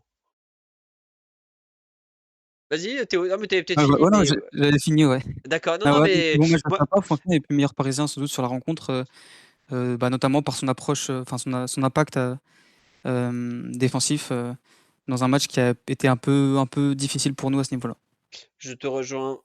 Globalement, je trouve que dans l'équipe, il y a des joueurs qui, quand la Ligue des Champions arrive, montrent que c'est des joueurs qui l'ont gagné, que c'est des joueurs dominants de la compétition. Il y a Vitinha, évidemment, qui est le symbole de ça. Mais Pacho, il envoie des matchs quand même en Ligue des Champions là. Ce qu'il avait fait à Sporting, enfin à Lisbonne contre Sporting, c'était vraiment impressionnant. Là encore, il fait une rencontre. Ok, je sais pas pourquoi ce qui lui est passé dans la tête à demander ce hors-jeu sur Dan Burn, tout ça. Et il y a un moment au début de deuxième mi-temps, il se loupe et voilà. Mais pour le reste, il est monstrueux, quoi. Défensivement, ouais, joueur vraiment très très dominant. Ah non, ce qu'il a fait subir à Voltema 2. D'ailleurs, c'est marrant quand il avait été interrogé avant le match. Ah, vous avez joué contre lui? Il était là genre, ouais, ouais, mais vous savez, à l'époque, Voltema 2, ça devait être un mec au Werder Bremen qui faisait pas non plus des folies, quoi. Pacho a pas osé dire, ouais, vous savez, moi quand je l'ai joué, il était pas très dominant à l'époque, hein. Mais là, non, non, c'est devenu un très bon joueur. Bah, c'est quand même un attaquant à 80 millions d'euros, hein. Et Pacho, je vais pas dire qu'il en a fait du petit bois, mais bon, il s'est bien occupé de lui quand même. Donc vraiment, très très grosse rencontre. On parlera pas dans les mêmes termes du mec qui l'accompagne en défense centrale. Mais ouais, si Pacho se blesse, je sais pas si la saison est finie, mais ouais, ça va sérieusement piquer quand même. Blaise, est-ce qu'il y a un joueur dont tu veux parler à part Pacho en vitesse? Tu en as parlé rapidement, son compère de l'Axe, Ah parce bah ouais. que pour faire, entre guillemets, la transition, vous avez parlé de Voltema 2. Voltema 2, il est pas plus bête qu'un autre. Et effectivement, il s'est lui aussi ajusté en changeant un peu ses positions et notamment ses déplacements pour se retrouver un peu plus au corps à corps avec Marquinhos. Et c'est un peu ce qui a été son match parce que je trouve que contrairement peut-être à des moments, notamment en début d'année, où on a pu sentir que physiquement il y avait des vraies difficultés. Là, j'ai eu l'impression que en fait il a retrouvé un peu des jambes. On se moquait de lui il y a quelques semaines par rapport à ses courses, mais là on sent qu'il est capable d'aller assez haut, de presser, de même d'intercepter, d'essayer de résister, mais dans la longueur du match, en fait, ça a été de plus en plus compliqué. Et il a permis, entre guillemets, quand les espaces se sont ouverts, par un peu sa condition physique, mais aussi par les limites du joueur, à, à devoir subir les assauts et à devoir essayer de compenser des grands espaces qu'il n'arrivait plus pas à compenser sur ce match-là. Donc, ça a été un match où j'ai pas envie de dire que la première mi-temps a permis de masquer ce qu'on aura vu dans les moments plus difficiles, mais dès qu'il a été sollicité, effectivement, ça a été un peu plus compliqué pour défendre et empêcher Newcastle de se procurer des situations et même des occasions en seconde période. En fait, c'est surtout le duel face à Gordon qui est terrible en fait, quoi. Tu sais, dans la durée du match, pendant les 60 premières minutes, il est visible sur le but parce qu'il rate un peu sa tête, mais bon, il arrive à être à peu près camouflé. Il fait rien de très bien ni de très mal. Mais ouah, la fin de rencontre et puis Anthony Gordon, attention, j'ai beaucoup d'appréciation pour lui. Je trouve que c'est vraiment un très très bon joueur. Mais il est pas non plus explosif. C'est pas Jérémy Doku, quoi. Et pourtant, il lui a mis une sauce. Oh, ça. Je trouve que ça fait réfléchir pour la suite. C'est un peu inquiétant pour la suite, oui. Oui, Théo. Moi, je te trouve un peu dur quand même là-dessus, sur D'accord. sur les situations de dernier match. Bon, après, je suis juste un peu en désaccord, mais moi, je trouve que sur les dernières situations, alors effectivement, il est moins rapide que Gordon, qui est quand même assez rapide, hein. Oui. C'est pas Doku, mais moi, je l'ai trouvé quand même très vif. Et puis, il est rentré en fin de match. Il avait les jambes aussi pour trouver de la vitesse. Et je pense que d'ailleurs, le problème, il est plutôt devant, à mon avis, sur le fait que Newcastle arrive à trouver des possibilités d'envoyer en profondeur sur toutes ses récupérations. Mais je trouve que sur les situations de fin de match où Newcastle contre-attaque, moi j'ai trouvé j'ai trouvé qu'il avait assuré justement. D'accord. Vraiment à l'opposé, mais en fait, tu vois, sur la frappe de Ramsey en 1 contre 2, il arrive à sortir la frappe. Ouais. Il y a un contre 1 où je trouve qu'il oriente bien Gordon vers la densité et vers Pacho qui vient récupérer. Il y en a un autre où il lui fait perdre de la vitesse. Et puis même si effectivement sur le comparatif de base au départ de l'action, il se fait déposer. Je trouve une fois dans la surface, j'ai trouvé assez juste en fait finalement Il dans ses choix s'attrape bien, d'orientation, ouais. etc. Ouais, c'est ça. Après, même si dans l'idéal, un central plus percutant qui arrive à empêcher que le ballon arrive dans la surface C'est toujours mieux. ça serait mieux, ouais. Mais bah bon, après Marquinhos, est-ce qu'il est, enfin, il a les qualités athlétiques qu'il a, et je trouve que il s'en est quand même bien sorti. D'accord. Non mais c'est intéressant parce que toi tu as revu le match beaucoup mieux que moi je pense. Et c'est vrai Ouais, que j'ai revu une fois, ouais. ouais non mais tu vois moi je suis resté sur l'image de Gordon qui accélère et Marquinhos qui est en train de demander sa ventoline derrière. Mais effectivement dans ce que tu cites ce sont des situations compliquées qu'il a pas si mal géré que ça. On verra la suite. Oui Moi, Blaise? non, mais c'est intéressant, effectivement, ce que Théo il soulève, parce que moi aussi, je l'ai revu, et moi, je suis resté un peu dans la même impression, pardon, que toi, Philo, c'est-à-dire que, en fait, effectivement, Gordon a des circonstances favorables et lui défavorables au moment d'aborder le match-up. Mais moi aussi, enfin, je trouve que ce que Théo soulève, c'est intéressant, parce que moi, je l'avais lu d'un autre œil, en fait, effectivement, parce que c'est vrai que quand il a eu à intervenir dans la surface de réparation, il a eu cette capacité à être bien juste et d'un haut niveau auquel on peut l'attendre, mais effectivement dans le jeu pour empêcher effectivement par contre Newcastle de rentrer dans la surface de réparation. Moi, j'avais plus lu ça comme des limites et j'avais pas forcément interprété ça comme quelque chose de plutôt à mettre à son crédit entre guillemets. Ouais. Eh ben écoutez, je crois que les prochains matchs vont vous permettre de trancher ce débat. Est-ce que Marquinhos va rattraper Anthony Gordon ou toujours pas? Anthony Gordon que j'avais initialement appelé Aaron Gordon cet après-midi sur le site avant qu'un rédacteur me dise non, Aaron Gordon c'est pas le même sport, Philippe. Faut que tu fasses attention à ce que tu racontes. En défense, non, petit mot sur Achraf Hakimi. C'était ce premier match avec le PSG depuis 3 mois. Du bon et du moins bon. J'ai bien aimé son début de match. Je trouvais athlétiquement il était là. Bonne, comment dirais-je, très bonne entente avec Vara sur le côté. Et Kvara est pas forcément un ailier facile avec lequel combiner. On le voit côté gauche où Nuno et lui, bon, en termes de combinaison, rien du tout. Voilà, mais c'était pas mal. Mais globalement, ça s'est un peu gâté quoi. Il y a déjà une action un peu douteuse en fin de première mi-temps où il n'arrive pas à décrocher Elanga, je crois. Anthony Elanga.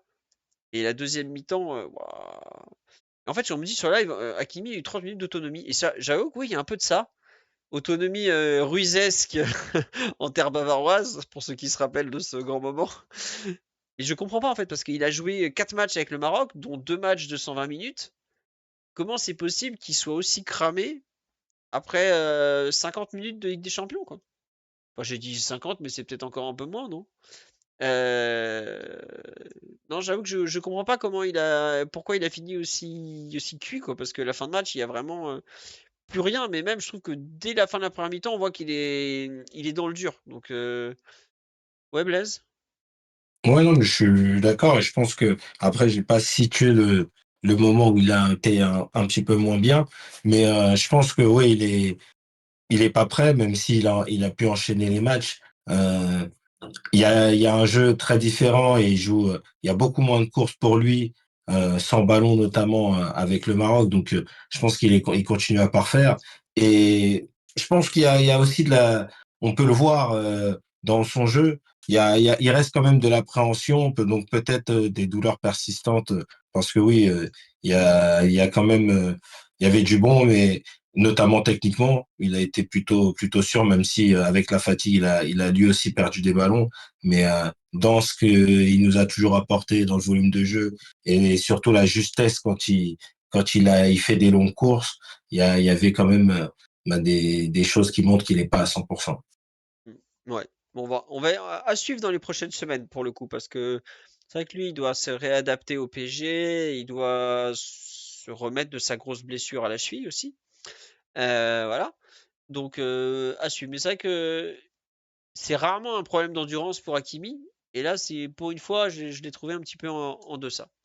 Bon. À part si l'ami Théo veut parler du match de Nuno, on va peut-être avancer. Parce que déjà, je suis rincé. Et en plus, il est déjà tard. Donc, on va un petit peu avancer.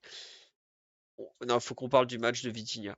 Le début de match, son but, les petites passes, la justesse, l'envie de gagner jusqu'au bout, même un peu de présence défensive. Enfin, Vitinha, il a marqué 5 ou 6 buts, je sais même plus, en 5. 5 en 8 matchs de Ligue des Champions. Il a marqué 5 buts en 8 matchs. Il est sentinelle. Donc c'est-à-dire que c'est lui, il y a même des actions où il est arrière gauche en fait. Il est incroyable. Et encore, hier, il met un super but. En fin de match, honnêtement, moi j'avais le sentiment que ce que le PSG a tenté de faire plusieurs fois, à savoir, on travaille un peu sur la largeur, on réaxe et on met une position de frappe à Vitinha. Mais je pense honnêtement que c'était notre meilleure façon de marquer, hein. Vu qu'on n'arrivait plus à passer un dribble sur un côté ou autre. Non, il est incroyable. La technique, le jeu, l'intelligence. Bon, et encore, je trouve que lui aussi, il y a eu des moments où il était moins bon que ce qu'il est capable de faire. Mais quel joueur de niveau Ligue des Champions. Non, vraiment, vraiment. Bah, tu sais que. Je sais pas si vous vous rappelez, il y a quelques années, on se disait au départ d'un match Ligue des Champions, bah, Verratti, c'est une valeur sûre, quoi. Tu sais qu'il sera bon dans 90% des cas. Bah, Vitinha, en Ligue des Champions, c'est ça, quoi. Tu sais que 90% du temps, il va être bon, il va te faire des choses qui pèsent, en fait, dans la compétition la plus relevée de la planète en termes de football, quoi. Donc, non, faut le dire, il est incroyable. Incroyable. Vraiment, il fait tout bien, en fait. Non, à chaque match Ligue des Champions, je me dis, mais même là où le match est pas génial, et bah, tu te dis que ouais, bah, c'est pas de sa faute, lui, il est bon, quoi, en fait. Ah, il y a des moments, il peut peut-être faire un peu mieux, évidemment, mais quand tu vois les performances des mecs autour de lui, c'est compliqué de lui demander beaucoup plus, quoi. Donc, ouais, on a une dépendance à Vitinha, mais après, Vitinha, il est dans les 2 meilleurs milieux de terrain de la planète, comme dirait son entraîneur. Évidemment qu'on a une dépendance à lui, c'est normal. Toutes les grandes équipes dépendent des meilleurs joueurs, donc il n'y a pas de souci, hein. Moi, c'est très bien d'être dépendant à Vitinha, hein. Y a pas... Je préfère être dépendant à Vitinha que d'être dépendant à un mauvais joueur, hein. T'as moins de déception, hein. Est-ce qu'on profiterait mieux de sa qualité de frappe et dans le dernier tiers s'il partait plus haut? Ouais, mais on aurait besoin de sa qualité pour sortir le ballon et face au pressing quand il joue plus bas. Donc, ce qu'on gagne à un endroit, on le perd à l'autre. Et c'est une sentinelle très libre, en fait. Je pense que c'est la sentinelle la plus libre du football européen, tellement il a des libertés. Enfin, il peut se balader où il veut. Donc, on peut même pas vraiment lui dire faut pas que t'ailles en haut. S'il a mis 5 buts en 8 matchs Ligue des Champions, c'est aussi parce qu'il a le droit d'aller très haut. Il a mis un penalty dans le tas, il en a pas mis 4, hein. Donc, pour moi, c'est pas un souci qu'il soit aussi bas et qu'il puisse se balader librement. Au contraire, c'est ça qui le rend précieux. Blaise ou Théo, si vous voulez rajouter quelque chose sur le match de Vitinha, n'hésitez pas. Sinon, on peut évoquer les autres milieux de terrain, comme vous voulez. Mais vraiment, on me dit sur live la sensation qu'hier il y avait lui, les 21 autres. Ah ouais, avec le ballon, il y a un peu de ça, oui. Oui, Blaise. Non, mais en fait, j'ai envie de rajouter des choses, mais en fait, ça serait long parce on pourrait passer tous les trois. Donc, non, je me Ouais. joins évidemment à tes mots. Il mérite que tu l'évoques et que tu l'évoques en ces termes et prends le temps qu'il faut, Philo. Ouais, non, mais sur le live, il y a une personne qui me dit une comparaison très juste. Il me dit la feinte sur le but. J'ai revu Deco en finale de Ligue des Champions avec Porto. Et il y a un peu de ça, la petite feinte au bon endroit au bon moment, la frappe parfaite après.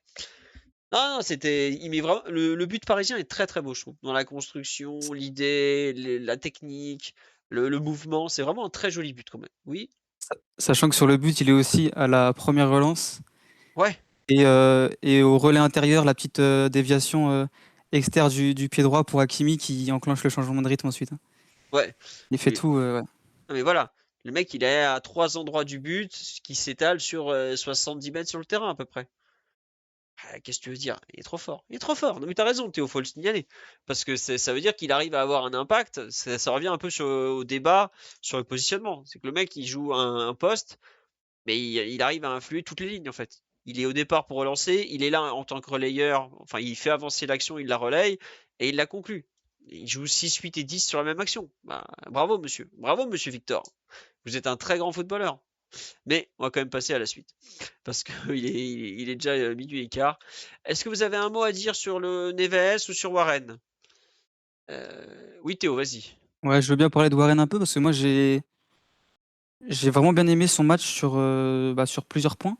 Bah, je t'en prie. Déjà, je trouve que la relation avec Barcola était pas parfaite, mais assez intéressante un peu dans ce que retrouve ce que trouve plutôt Barcola chez Fabian. L'idée de combiner un peu dans le petit jeu et puis de te lancer en profondeur pour trouver de la vitesse. Et ça, c'est quelque chose que tous les joueurs n'ont pas forcément avec Barcola dans les bons timings. Alors là, c'était moins automatisé et un peu plus lent, mais connaissant un peu enfin, sachant un peu le profil de Warren qui est davantage justement dans la percussion et dans les courses, j'ai trouvé qu'il s'était très bien adapté à ça pour faire briller un peu Barcola aussi et le mettre dans ses situations préférentielles. Et puis aussi tout simplement dans l'engagement sur le match, sur le but justement, c'est lui qui part en profondeur et qui part d'assez loin pour laisser le retrait à Dembélé et Vitinha, dont on connaît les qualités de frappe axiale mi-longue et, bon, permet à Kvara de faire la passe à Vitinha. Et enfin, après, en deuxième mi-temps, il a eu des espaces un peu moins larges. Et encore, je trouve qu'il a énormément aidé au contre-pressing, et c'est peut-être un des meilleurs sur le contre-pressing, qui avait une certaine importance dans le match pour moi, parce que c'est un volet assez crucial dans ce type de configuration de possession haute. Mais en première mi-temps, il est à l'origine quand même d'un certain nombre de situations. Il y a la remise en profondeur pour Dembélé c'est à l'intérieur du pied gauche, du pied droit, pardon, je crois, mais qui est bien senti. Il y a une percussion entre les lignes aussi qui finit par la passe en retrait pour Doué qui a de l'espace pour frapper.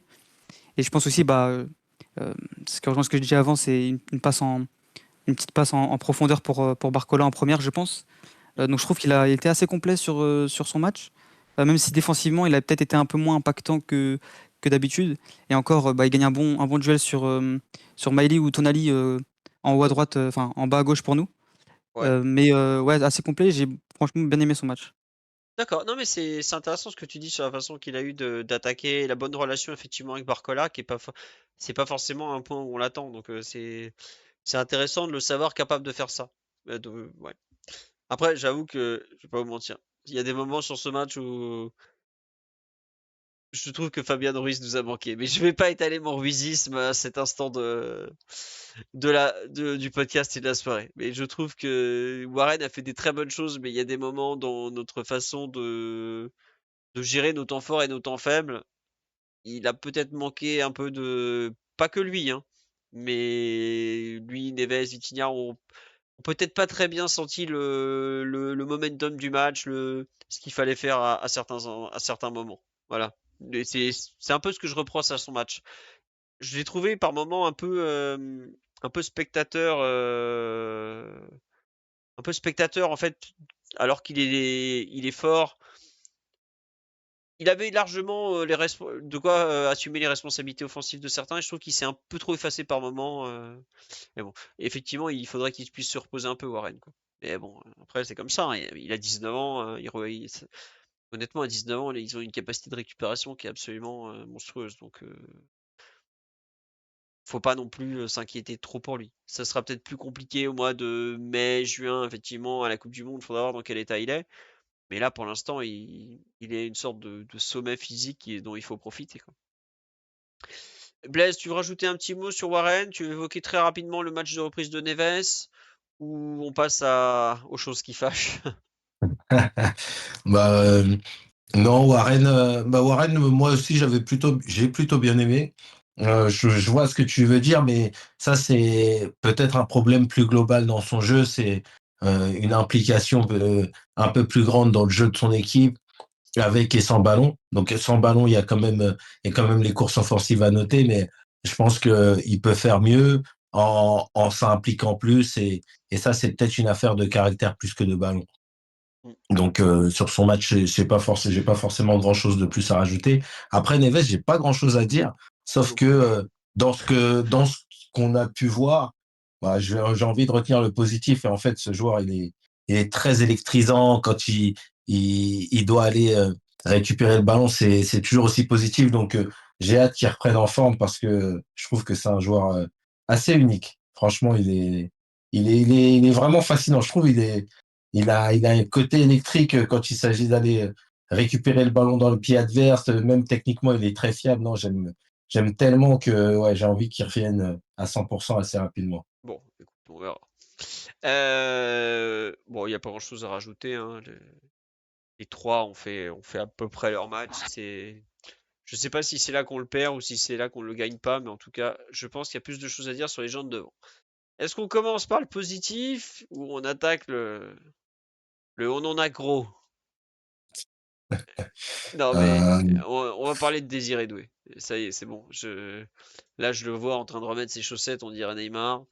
Euh, Je m'inquiète un petit peu pour ce joueur, honnêtement. Euh, Comment dire? Le fait qu'il passe plus un dribble, vraiment me. Enfin, c'est pas qu'il passe plus un dribble, c'est que il en passe évidemment parce qu'il a trop de talent. Mais je lui trouve un. Quand il est arrivé, je sais pas si vous vous rappelez, on s'interrogeait un peu sur à quel point il est explosif, à quel point il est virevoltant. Et ben je trouve qu'on est un peu retourné à cette période où on n'arrive plus à retrouver le joueur un peu insouciant, euh, un peu qui fait mal, qui a du coup de rein. C'est ça en fait, on dirait qu'il a pas de coup de rein en fait. Et comme c'est pas bah, ça reste un très jeune joueur, hein, il a 20 ans Désiré, donc c'est normal qu'il ait pas encore forcément le recul, mais je trouve que bah, il va se remettre à surjouer parce qu'il n'arrive pas à faire ce qu'il arrive d'habitude à faire. Et tu te retrouves dans un cycle un peu pas cool, où tu le vois faire des choses à l'envers. Mais ouais, les choix de passe, par exemple. Et le pire, c'est où il a pas de chance, c'est que des fois, les choix de passe sont bons, et ce sont les coéquipiers qui ratent, quoi. Il fait un super extérieur pour Pacho, Pacho met la remise au-dessus. Il donne un super ballon à Dembélé, Dembélé marche sur la balle. Je suis là, genre, oh là là. Je sais pas, je trouve il est pas dans une bonne période, clairement. Il m'inquiète un peu en termes d'explosivité. Mais il est pas non plus vénard sur pas mal de choses, en tout cas. Ouais, le centre pour Ashraf est pas trop. Après, elle est super dure à mettre de la tête, hein, honnêtement. C'est un centre un peu casse-croûte, hein, celle-là. Bon. Mais voilà, ouais, à contre-temps, il joue compliqué quand il faut faire simple, et il joue simple des fois, mais il y a des moments trop simples. Dans les duels, je trouve il est pas très très bon dans les duels quand même, alors que ça a été sa force pendant des mois. Non, je suis un peu perplexe, ouais. Bon, je sais pas si je peux dire que je suis inquiet, mais je suis un peu perplexe sur comment il va se remettre vraiment dans le bon sens. Est-ce qu'il faut le faire accumuler les matchs? Est-ce qu'il y a une question de poste? Je sais pas. Daryl, non, il est pas là, Daryl. Blaise et Théo, je veux bien votre avis sur Désiré Doué. On dit qu'il est inquiétant dans la montée. Ah ouais, ça c'est vrai. Dans la mentalité défensive, autour de l'heure de jeu, il y a deux actions coup sur coup. Si l'arbitre est un peu tatillon, il peut prendre rouge direct. Il y a deux actions coup sur coup. Et le Slovène n'avait pas envie d'être. Il était bien avec l'arbitrage un peu à domicile, ça lui allait très bien. Euh, si le VAR appelle, je pense qu'il peut pas lui mettre autre chose que rouge, honnêtement. Donc ça, c'est un peu un signe d'énervement qui est pas très bon, quoi. Voilà. Oui, Blaise. Ouais, sur les attitudes défensives, au-delà même des fautes, je trouve que il a cette petite flemme qui l'a incité, en tous les cas la saison dernière, à faire les pas d'ajustement pour positionner son corps. Là, je trouve que bien des moments, il est un petit peu feignant au moment de les faire, mais avec le ballon, c'est un peu difficile à dire parce que quand il a le ballon dans les pieds, je trouve qu'il a toujours la même rythmique, le même dynamisme pour toucher plusieurs fois le ballon et essayer de surprendre son adversaire et de le passer par le dribble notamment. Donc, j'arrive pas, c'est vrai que j'arrive pas trop à m'expliquer ce qui se passe actuellement. Le manque de réussite dans des dribbles peut arriver, mais là, je trouve que ça devient un peu caricatural et ça se présente vraiment souvent. En plus, il est mis un petit peu dans des conditions favorables pour qu'il puisse retrouver la forme, puisque il joue à droite, il a joué à gauche, il a même la position très libre parfois pour se déplacer. Donc, j'arrive pas trop à me l'expliquer. Mais par contre, ça, c'est un défaut qu'il avait et qu'il a toujours, et c'est encore plus marquant là depuis que, entre guillemets, il rencontre ces difficultés-là. C'est que pour un joueur aussi technique, je trouve, il regarde beaucoup trop le ballon quand il a dans les pieds. Il est pas assez entre guillemets avec le regard sur le jeu parce que je pense qu'avec ses qualités, même sans dribbler par moment, tu l'as dit avec les bons ballons qu'il a pu donner, il pourrait faire mieux dans des matchs même quand il est un peu plus en difficulté. Ouais, non, c'est intéressant ce que tu dis. Après, sur le live, ce qui est très vrai aussi, on nous dit remplaçant au cerf, encore remplaçant là. Bon. quand on sait à quel point Luis Enrique l'apprécie, ça veut peut-être aussi dire des choses. Théo, ton avis sur les difficultés actuelles de Désiré Doué? Qu'est-ce que t'en penses?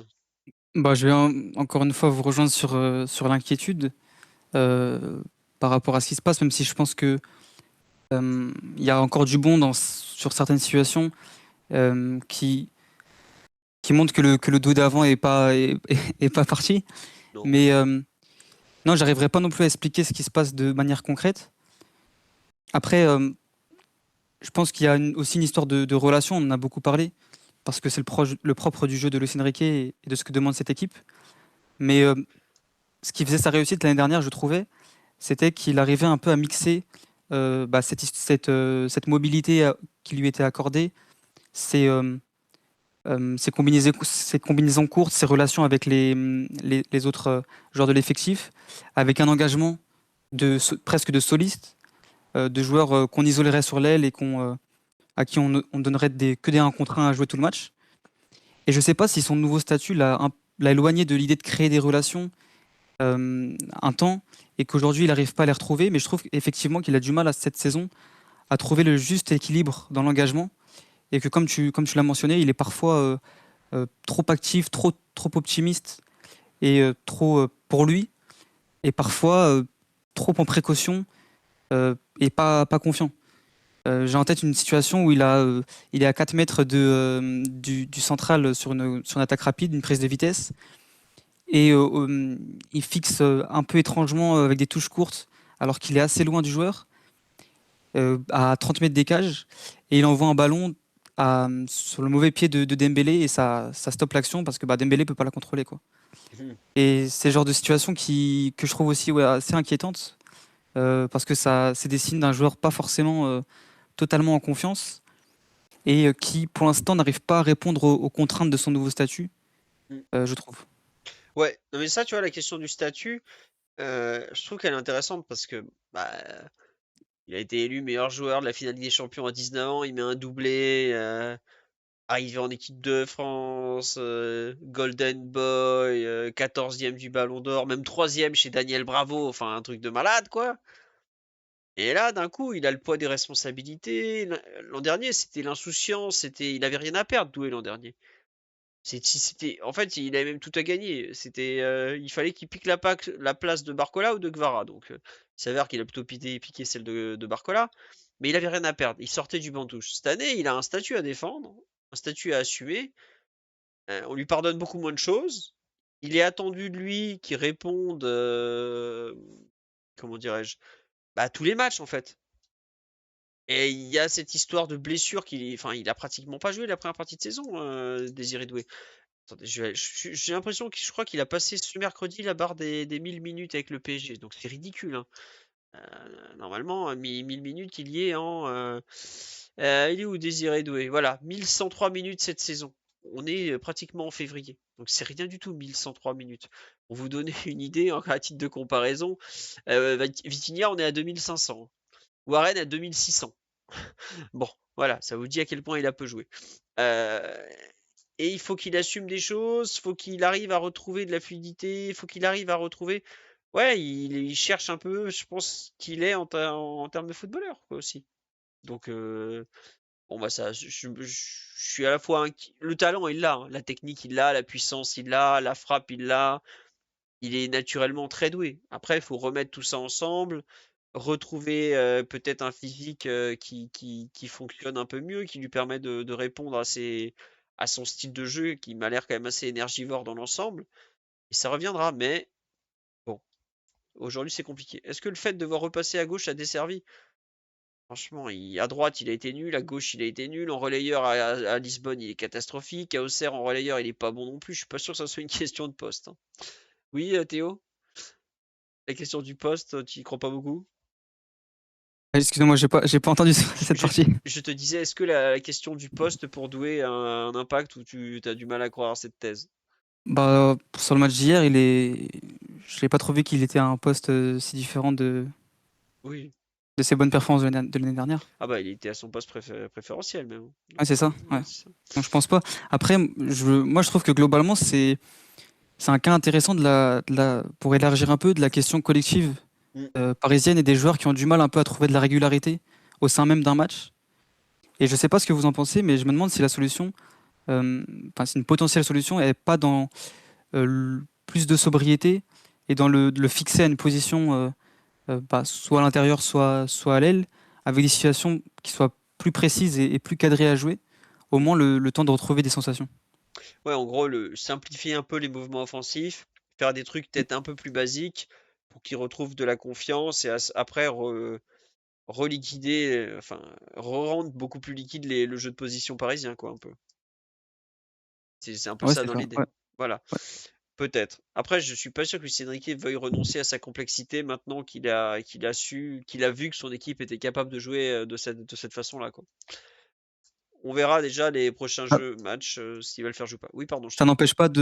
n'empêche pas d'amener de la complexité, évidemment, mais au, au même titre, enfin, ça serait au même titre que Barcola et aujourd'hui, enfin, sur le match d'hier, par exemple, assez fixe côté gauche au final. Ouais, c'est vrai que Barcola était très fixe et ça l'a pas empêché de faire un très bon match d'ailleurs. Ouais, à voir. Bon, on va un peu avancer parce que Doué, on aura le temps d'en reparler, c'est pas comme s'il jouait jamais. Un petit mot sur le match de Dembélé. On en a un peu parlé par rapport au penalty, mais son match ne s'arrête pas au penalty, loin de là. Euh, Blaise, est-ce qu'il partage le même agent que Dembélé? Oui, à savoir Moussa Sissoko, parce que dans justement la prolongation, je crois que c'était Désiré Doué, avait commencé. Non, c'était celle de Barcola. Mais c'est pareil, les trois en même agent. Ce qui d'ailleurs peut-être un problème. Mais bon, ça c'est autre chose. On me dit aïe aïe aïe Dembélé, Blaise, est-ce que Ousmane te fait quitter le bateau ou pas encore quand même? Non, du tout, du tout. C'est même en Arabie Saoudite, on le suivra. Mais non, pour être plus sérieux, ouais, prestation un peu compliquée. Heu, en fait, qui démarre, on en a parlé effectivement. Je pense que c'est toujours compliqué, même si on l'oublie, parfois, que ce sont des joueurs professionnels, parce que ce sont des joueurs professionnels. Mais c'est vrai que débuter un match en ratant un penalty, aussi rapidement pour un attaquant qui n'a pas lui aussi, tu cherchais pour Doué, mais on peut faire la même analogie pour les minutes de jeu jouées par Dembélé depuis le début de saison.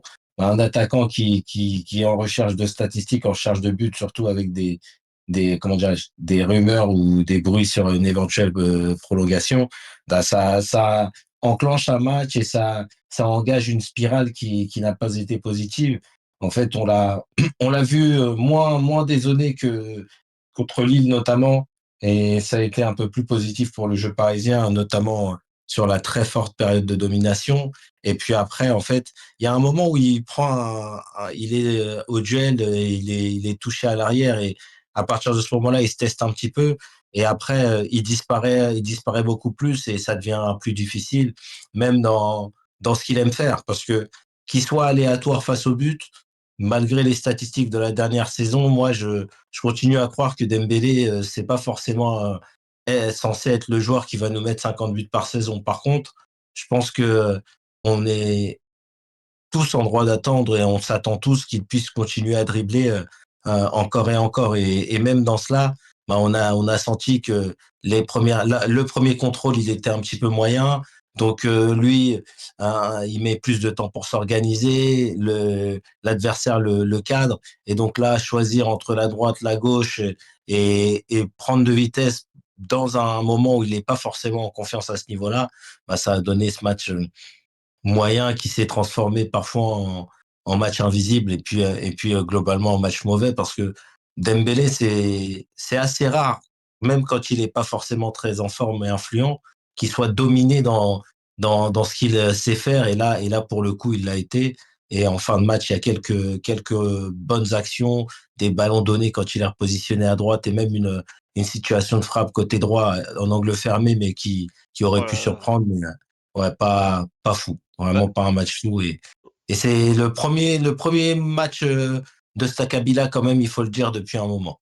c'est vrai, non, il était plutôt sur des matchs un peu plus qualitatifs. On me dit Deschamps nous l'a tué. Non, mais il y a de la fatigue, il n'y a pas que Deschamps, hein.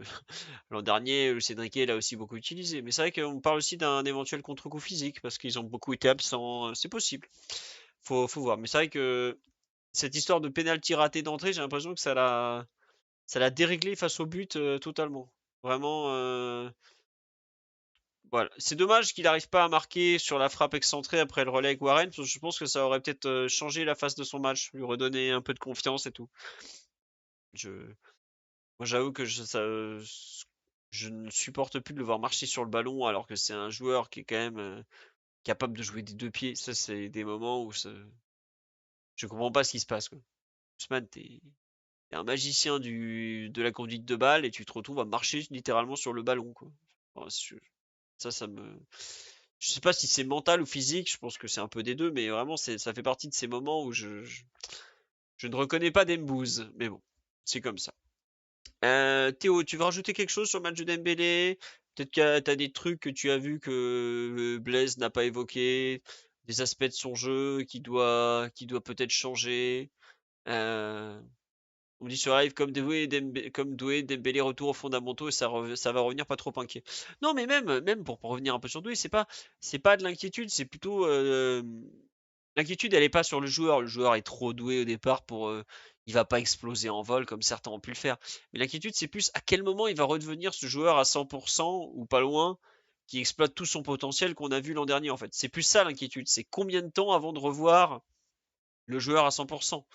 Euh, Ouais, quand est-ce que Dembélé. Ouais. Après, il y a aussi un truc qui trotte dans les têtes, qui est long.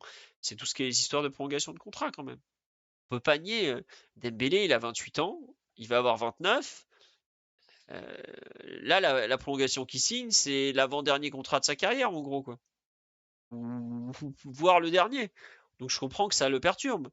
Il y a aussi outre. Bon, alors les questions financières, ça va, je vais pas pleurer pour lui, hein. Mais c'est des questions importantes. Doué, il y a cette histoire de changement de statut. Dans leur vie, il y a leur développement de footballeur, mais leur développement aussi un peu en tant qu'homme footballeur, de savoir bah, tout ce qui est les contrats, la reconnaissance, tout ça, à quel point ça les a impactés, à quel point ça leur a mangé de l'influx aussi, parce que être sollicité toute la journée, eh, bah, le ballon d'or, tout ça, c'est épuisant. Et je pense que c'est aussi un petit peu un tout. Ils ont peut-être besoin de se reconcentrer sur qui ils sont en tant que joueurs. Et puis, bah, il n'y a pas de raison que ça revienne pas. C'est des joueurs qui sont trop doués. On parle pas de joueurs comme Manuel Ugarte qui a été en sur-régime pendant 3 mois et qui du jour au lendemain, Alcaraz est redevenu citrouille. Alors là, Ousmane Dembélé, on sait que c'est et Désiré Doué, on sait depuis les premières touches de balle que c'est des joueurs de classe supérieure. Donc, c'est frustrant, mais malheureusement, il faut aussi leur donner du temps, prendre son mal en patience.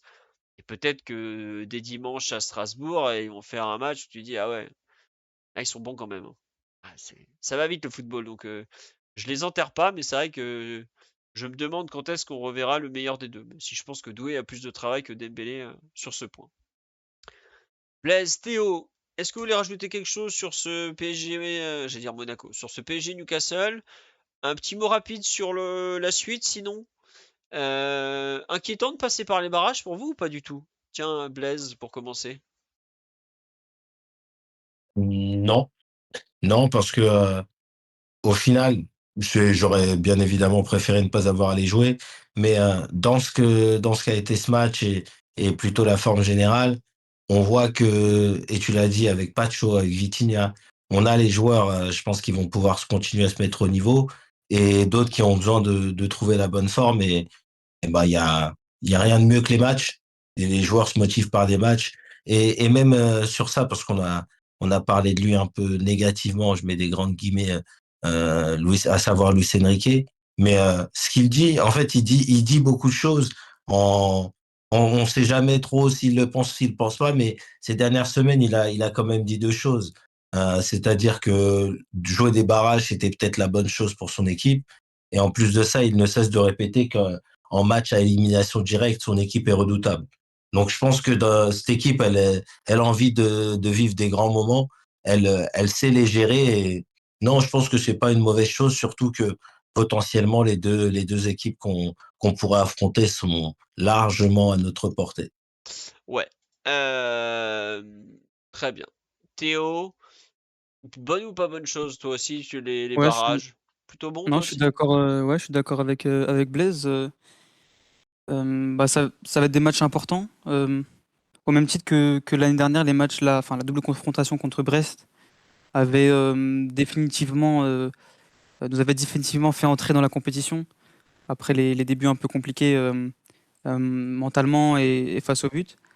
Bah là, c'est sans doute deux matchs qui devront nous faire rentrer dans la compétition bah, parce qu'on voit le tableau qu'il y a après et qu'on aurait sans doute de toute façon plus ou moins vite eu à affronter même si on s'était qualifié dans les 8 premiers. Ça va être deux matchs, je pense, assez intéressants pour se jauger par rapport à la réalité de la compétition et à cette phase de barrage, comme l'a mentionné Blaise. Et ça ajoute même bah, deux matchs, comme le mentionnait Luis Enrique avant le match contre Auxerre, si je ne dis pas de bêtises. Ça va rajouter deux matchs en plus, justement, pour bah, travailler un peu les points à travailler, parce que cette équipe n'est pas encore convaincante euh, par rapport à des équipes d'Europe enfin ouais, prennent de l'épaisseur depuis la phase de groupe et le début de la phase de groupe, contrairement à nous qui suivons un peu le chemin inverse, quoi. Ouais. Ouais, à voir. Moi, j'avoue que ça me dérange pas qu'on joue 2 matchs de plus. Bon, déjà, ça fait mes affaires par rapport au fonctionnement du site. Même si j'avoue qu'hier soir, j'étais quand même bien deg qu'on rate le top 8. Comme dit, c'est un peu frustrant de quitter le top 8 alors que tu l'as squatté pendant 15 mi-temps sur 16. Ouais, ça, ouais. Oui, c'est bien vu, oui. Mais bon, c'est comme ça.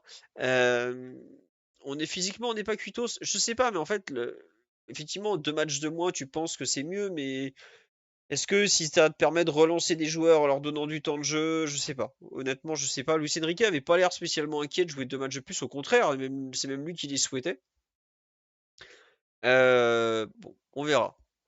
En termes de match, est-ce que je préfère Karabakh ou Monaco? Je fais partie des 75% qui préfèrent aller à Karabakh. J'ai regardé, c'est 5 heures d'avion. Bon, après, disons que Monaco a les joueurs pour te gêner vraiment, quoi. D'ailleurs, ils nous ont battus cette saison. Karabakh, bon, j'ai pas envie d'être méchant avec eux, mais bon, c'est pas non plus c'est pas une excellente équipe, quoi, Karabakh. C'est vrai qu'à domicile, ils ont quand même battu Francfort, mais bon, ils ont perdu à domicile contre l'Ajax, quoi. Ils ont fait 2-2 contre Chelsea, mais je crois que Chelsea avait envoyé une équipe dégueulasse. Ils ont gagné quelques matchs, mais bon, c'est compliqué, quoi. Et surtout, est-ce qu'ils auront repris le championnat? Ouais, c'est bon, ils auront repris leur championnat. Bah, ils ont repris déjà le week-end dernier, j'avais pas vu. Bon, je sais pas vous, mais je préfère quand même jouer Karabag plutôt que. C'est vrai qu'ils avaient gagné à Benfica, mon vieux Benfica, quelle équipe catastrophique. Même si on les remercie un peu. Euh, Toi, Blaise, tu préfères Karabag ou Monaco? Monaco non plus n'est pas une bonne équipe, c'est vrai, mais Monaco va récupérer des blessés à force.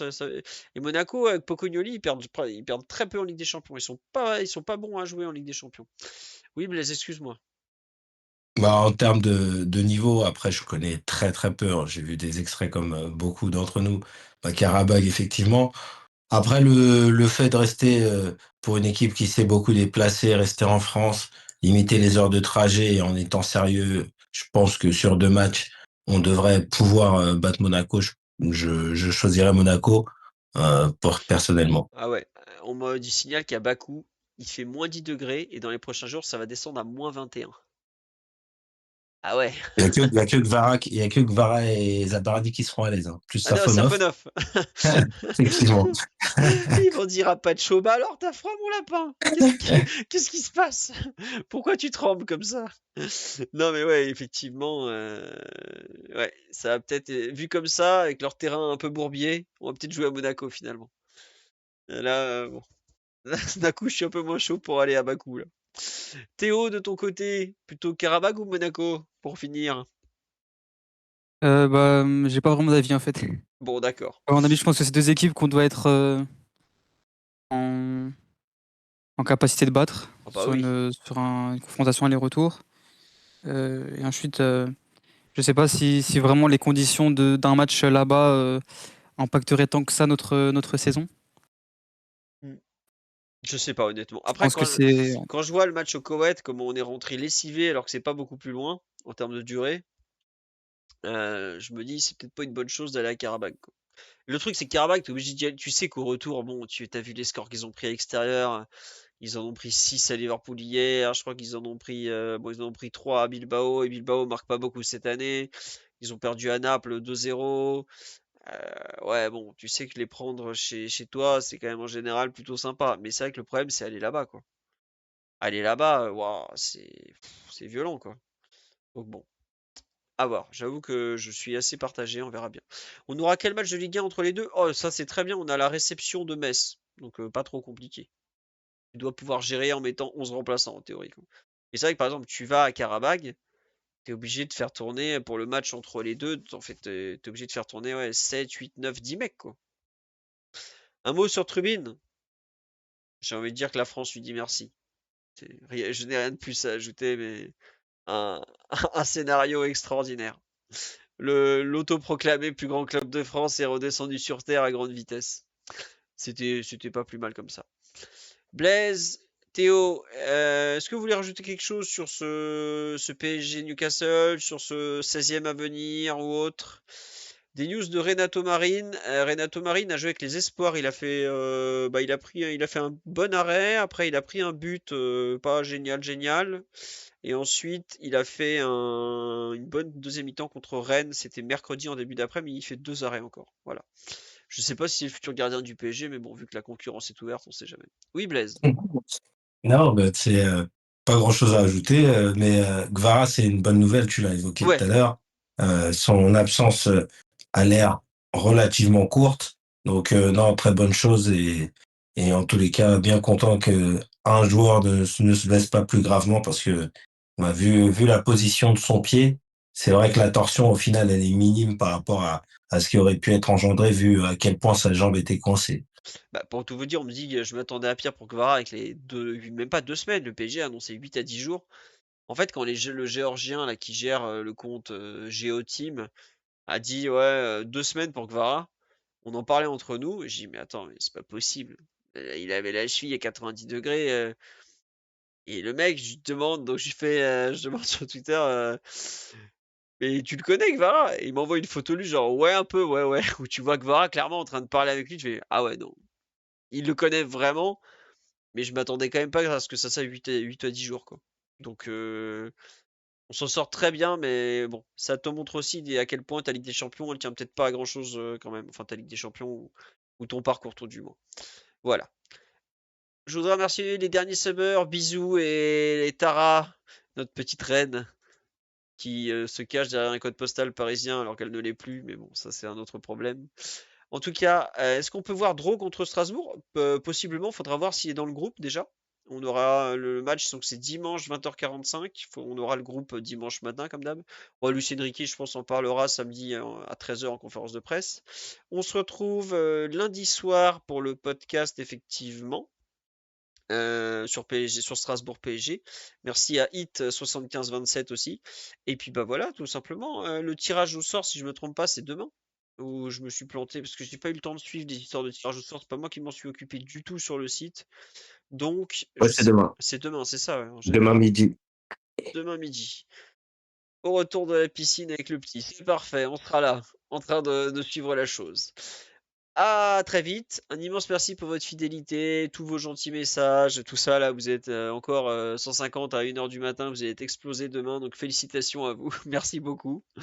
Vos employeurs vous remercient un peu moins, mais c'est comme ça. À très vite. Bisous à tous. Bonne nuit. Ciao, bonne nuit. Merci à tous. Bonne nuit. Bonne nuit. Et vive l'open source comme toujours, vous le savez.